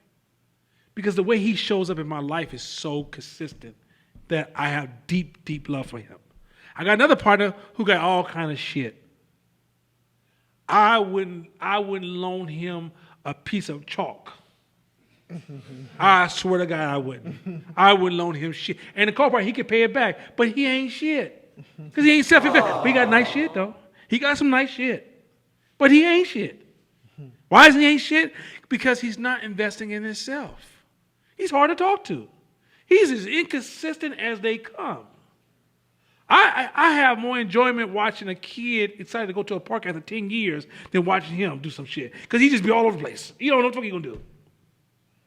Because his values are all fucked up. I'm saying to you people, when you play small, it gives you mobility. Okay, let me talk business language. It's optionality. In business, you should always manage your optionality. You never manage a business where you're trapped to only make one decision. You always increase multiple. You design your life to have multiple options. By increasing your optionality, you become a much greater, much more powerful business person. That's why even when somebody tries to trap you into a decision, you always flex to regain optionality. The power of this game, your whole life, your happiness depends on optionality. When you understand the game of optionality, You realize that you have to have multiple options. By spinning high and trying to go somewhere, or by trying to play a role, you're removing optionality. When you remove optionality, you're destroying your decision making. That's business talk. Ego talk, you need to cut that shit out. Keep going. And you ain't shit. Keep going. Because we will be action and education focused and forego validation and status, our ambition will not be grandiose but iterative, one foot in front of the other, learning and growing and putting in the time. Hey, so let's merge E-Myth real quick with this, because it's the same. It's the same book, I told y'all. It's the same. So you have an entrepreneur, a manager, and a technician. Entrepreneur comes up with the vision. Manager, and so when you create your what they call that, your map of who's going to be in all those roles, it may just be you, right? But you still create your vision, and then the manager manages the technician, and then then once you're done creating the overall vision, then you put yourself back in that technician role and you start working step by step, foot by foot. The difference is you're operating as a technician in this moment, but you're not the technician. Because the minute the business grows, now you step up and you be a manager. And the minute now you get to be an entrepreneur full time, but you got to start at that baby step, which is saying the same thing this book is saying, which why they interact and merge with each other in such a dope way. And here's another thing too, is like, when you're focused on the image, it's the outcome over the process. So you're focused on being the man, not focused on the education of becoming the man. You're focused on being a man. You're not focused, and you love the status of being a man, as opposed to the required humble process of becoming the man. And like, yes, anybody can become. I don't have a problem with you wanting to become the man. Whatever that is to you. That's a wide open, subjective phrase. It's not. There's no such thing as the man, right? But whatever that is, what you have to do in order to arrive there or achieve this particular goal is understand that the goal. Quite often, once you get there, you won't even know you're there. You feel so much in love with the process that the process is what's making you dope, and that's what you fell in love with. Once you get there, it almost becomes irrelevant because you're already on to something bigger or greater or more impact, or you've expanded your vision, right?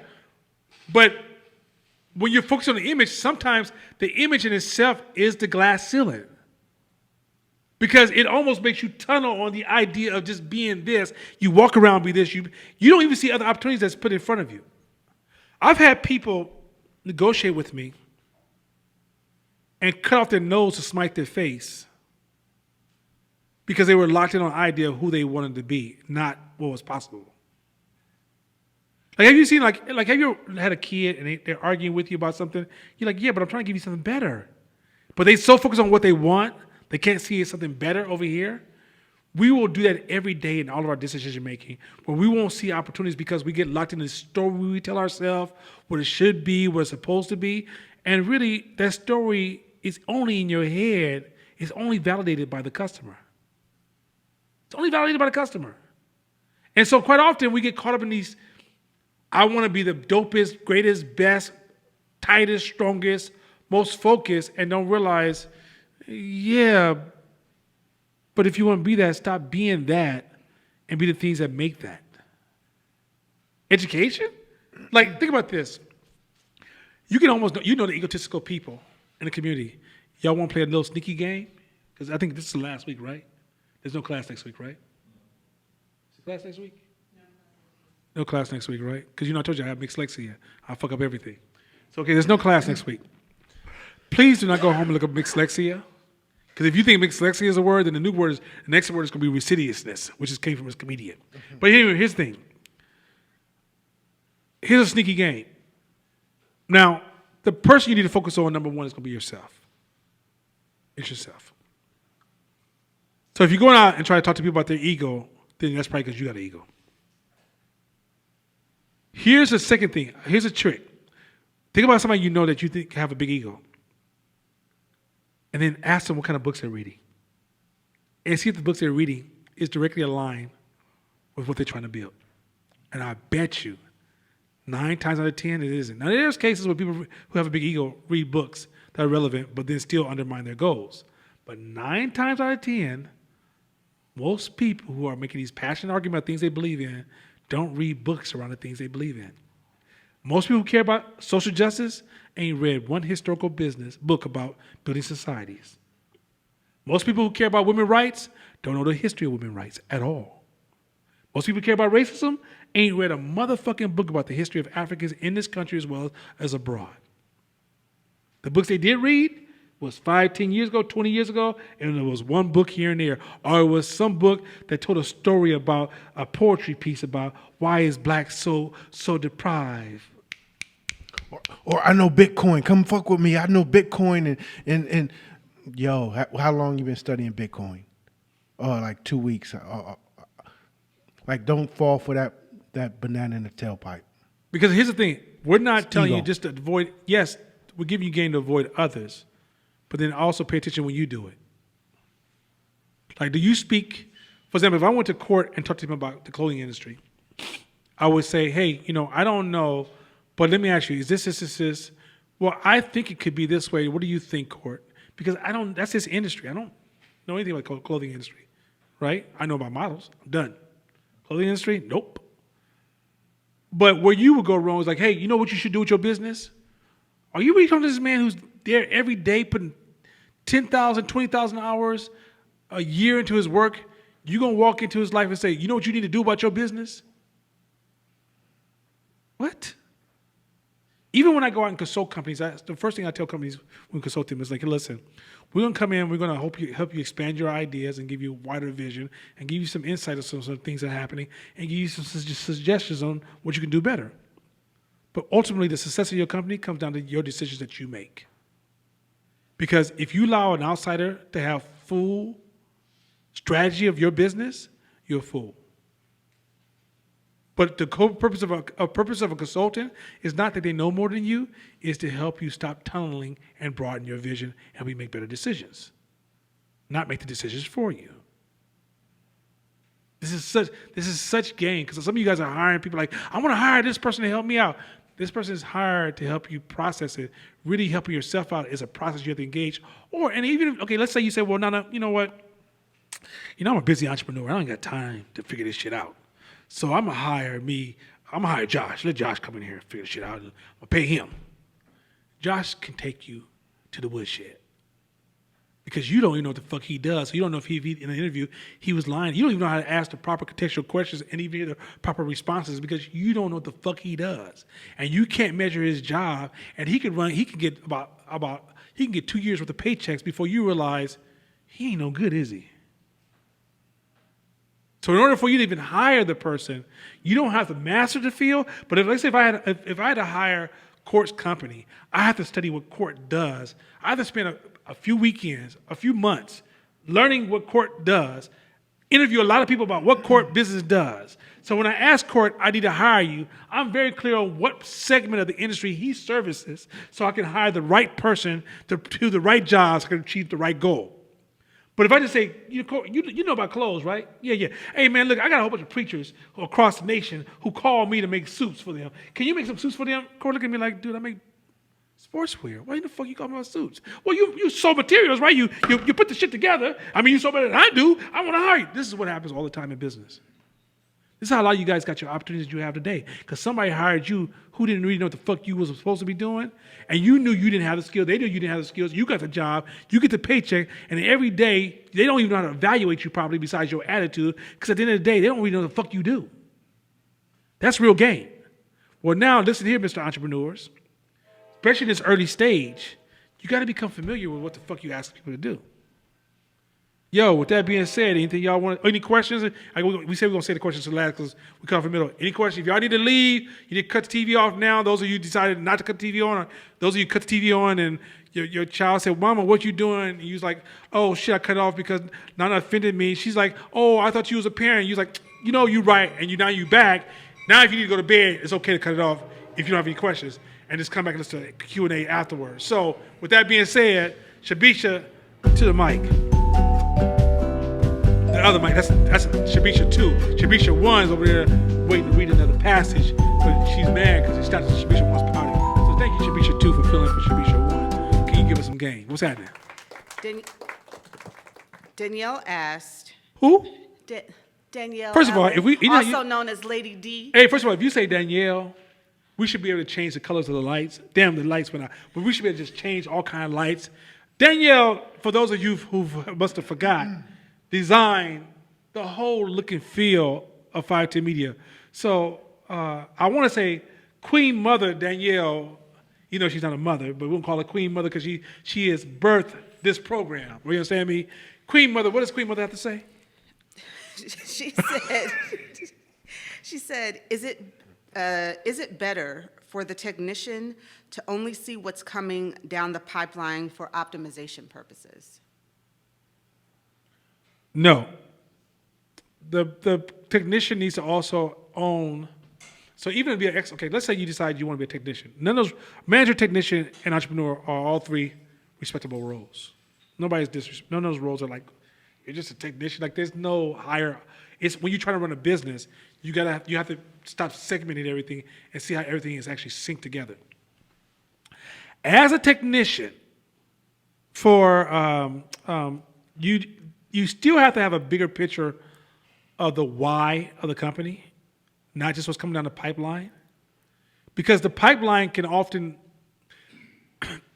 you can seem like you're doing something that seems like it's just total contradiction from the last job. Or why are we doing this way?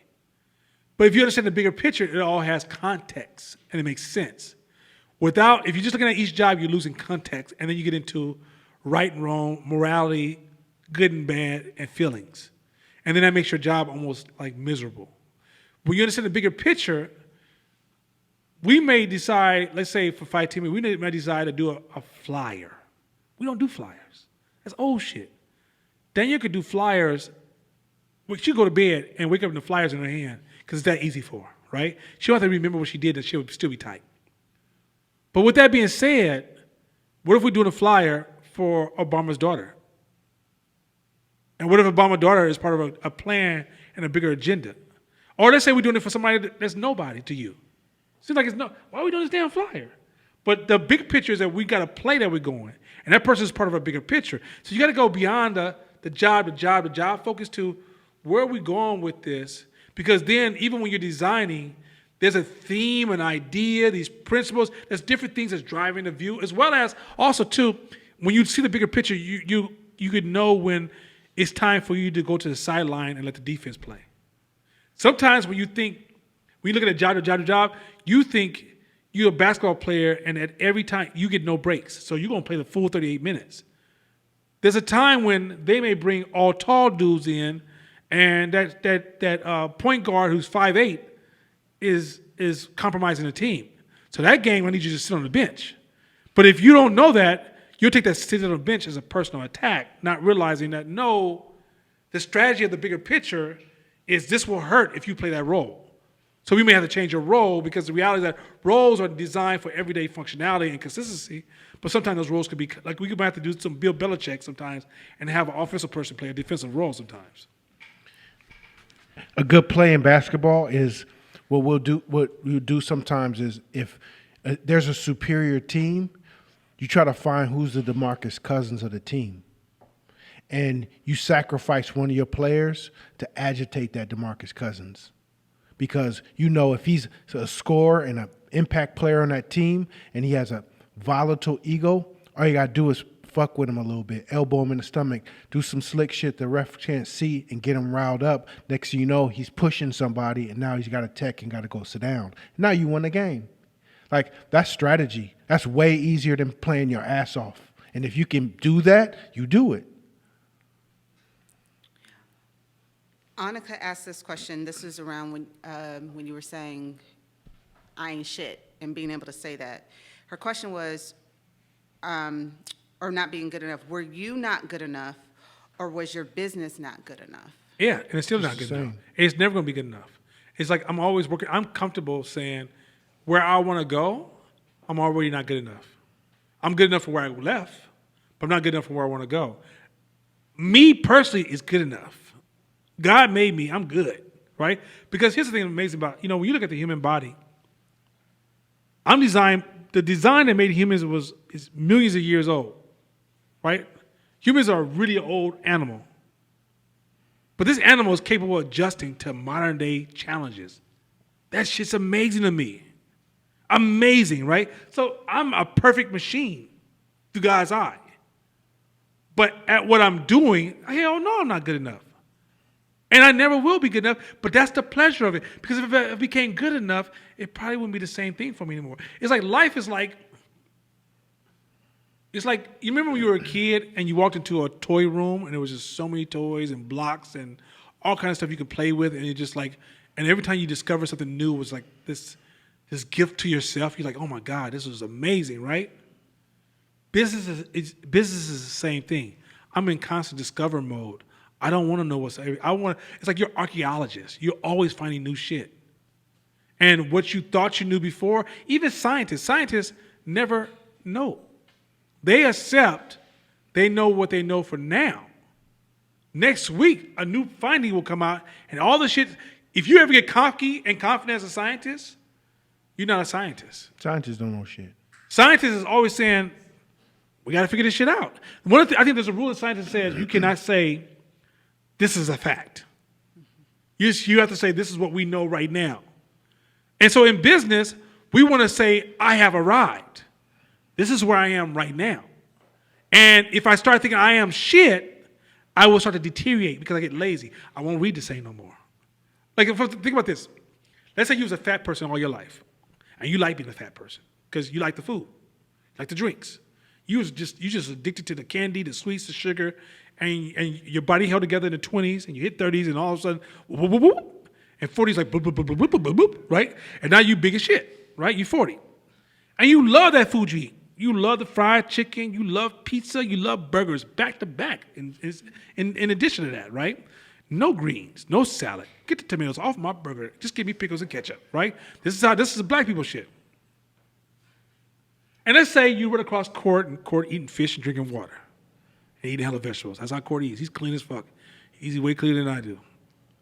And somehow Court puts the game on you. Whoop, whoop, whoop, whoop, whoop, whoop, whoop, whoop, whoop, whoop. And before you know it, you drop your weight.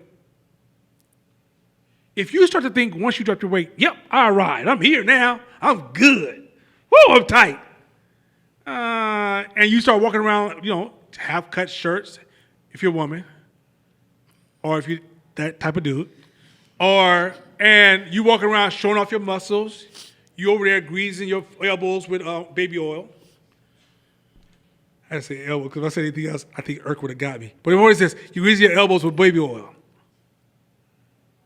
As you fall in love with your body, but you don't fall in love with the process, that's going to slip away from you. You have to fall in love with, you always will be maintaining, chasing, improving. And here's the thing, the workouts that you did in your 20s don't work in your 30s. The workouts you did in your 30s don't work in your 40s. The eating habits you had in your 20s don't work in your 30s. Eating habits you had in your 30s don't work in your 40s. Eating habits you had in your 40s don't work in your 50s. Eating habits you had in your 50s don't work in every decade, your workout and your diet has to change. That means you got to constantly keep it growing and adjusting towards age, diseases, challenges, work schedules, children, family, meaning that there is no even coast to staying the same. You never land somewhere. So in your mind, we harshly say, you ain't shit. Not because we want you to say it that harshly, but if I start doing video tomorrow, Dre does video. Dre was smoking with video. Once again, if he woke up, the video that was in his hand when he wakes up, it's going to be 100 times better than anything I could have did with full concentration right now, right? So if I say instantly out the gate, I ain't shit, that means I'm not going to waste time just making videos going, what, y'all like mine more than you like Dre's? What the fuck is wrong with y'all?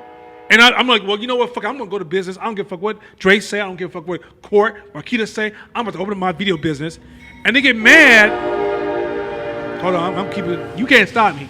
And you get mad because, you can't stop me. Yeah, I can. But you get mad because you say to yourself, oh, these people hating on me, right? I instantly I won't even engage people. I won't even make an announcement. I don't even post my video on the internet and be like, yo, you see this video I did last week when I was out with Marquita? Marquita was like my motto. She was doing a turn around smile with the cornbread she didn't share. No, I don't do none of that shit, right? What I would do is this. I will put my head down and I start practicing. And I keep practicing. and I keep practicing until somebody acknowledges that, damn, I want to spend money on your product. That's the difference. And doing that whole time I'm practicing, Court can walk in the house right now, and I'm working on a video piece I shot with Marquita, making that cornbread I couldn't have none of. And as I'm looking at it, as I'm shooting, he's like, yo, that's a dope-ass shot of the cornbread, blueberry that is, that she didn't share with you, right? Because I'm just feeling sensitive right now. I just got to let that out. But the point is this, don't you know, forget I'm the walking in my butter. truth. You understand? I'm walking in my truth. In order for truth to work, you got to walk in your truth. But anyway, that's Brown. That's the great Brownie taught me that wisdom. But anyway, and so the thing is that if Court says, man, that video's hella tight, you know what I'm saying to Court? No, this ain't shit. You see what I just did? I'm still humble. I'm still humble. Now, let's say I'm growing my business and I get a run and people buying my shit. Like Donna, Court comes to my house, he's like, Nana, I love this mansion, bruh. This shit's tight, bruh. What you say about your video now? It ain't shit, bruh. What do you mean it ain't shit? Because at a certain point, the market's gonna get used to this and they want something different. So I need to be already practicing what the next thing is. So I can't bake in this success. I gotta get ready for the next challenge. So if I get over here and get locked into what you just said about me, I'm over here trying to flaunt this. I'm wearing t-shirts. I'm doing videos. I'm trying to design social justice videos to show how tight I am.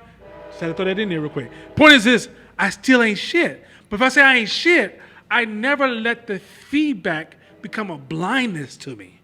You see what's going on here? So I keep saying, this ain't shit. Because I believe I can do greater. It's not perfectionism. Perfectionism is I do a video and it never comes out because I'm too busy trying to make it perfect. That's not what I'm talking about. I'm talking about I hit something, I release it, the public loves it, or whatever, and I'm already on to the next thing. I'm already training myself to be better than I was before. I am not going to duplicate the art I did last time. I'm not going to become Spike Lee. Spike Lee work reaps of a lot of ego. Now, I'm not saying he has ego with his latest pieces, but for a long time, Spike Lee looked nothing different. Just like Tyler Perry for a long time didn't look like anything different, right? And so what I'm saying is that as you grow, you realize, what's next for me? And we know artists that you like, okay, I mean, you know, how many artists we know that they're the top artists in the game? Look at Michael Jackson. He never just kept the same off-the-wall album back to back to back. He was evolving, becoming greater, becoming better. Prince, better, greater. Shit, even Luther Vandross. You go back to his beginning of his career to where he landed before when he died. That man evolved like a motherfucker. And then you got some artists who just, you know, they come out the next album, you're like, this is the last album, dog. It's the same motherfucking album. Not style. Like, you know, like Drake has a similar style, but he's evolving. Jay-Z had to evolve. Jay-Z still sounds the same, but he's evolving, right? We're talking about the artists when they come out the next album. You could damn near put the songs back to back to back, and your child be like, I know, that's the same artist, huh? Yes, it's the same shit. Nothing's different. You have to evolve. I ain't shit. I say that phrase all the time. Let me restructure it. I have no loyalty to what I know until it serves my absolute interest. Yes, That means sir. that keeps me on a constant. I have no loyalty. If Court comes to me tomorrow and be like, yo, I think Fight TV is fucking up here, I need to know what the fuck he means. I want to inquire that question. And then I'm going to have a secondary, I'm going to explore this idea because I'm not going to let my emotions dictate the response to his question. That was it. I ain't shit. Anybody else want to come up before we leave and close out? I'm not going to tell you you ain't shit if you have something to say. All right, we good. Everybody's good. Everybody's good? Huh? Okay, well, I was going to say that to you anyway. You ain't shit. All right, that being said, hey, listen, we're going to post some new homework to everybody. I'm going to post a couple of videos. I think we may let you guys start another book soon. It's going to be a minute before we finish E-Myth and Eagles the Enemy, but I want you guys to learn how to think in numbers soon. Or we might just wait till we get to emotional agility and do factfulness and emotional agility together. That way it kind of makes sense. It'd be a nice balance. So with that being said, look, y'all, have a good weekend. Don't let the media steal your power. This is again. If you're depressed at home right now, if you find yourself smoking more weed than you usually smoke, if you drink a little bit heavier, if you have arguments with your loved ones, and you're watching a lot of social media news and TV and watching reports, don't let other people steal your focus. We're losing soldiers in the game, but we still got a war to win. So with that being said, take care of yourself, love yourself. See y'all next week. Peace.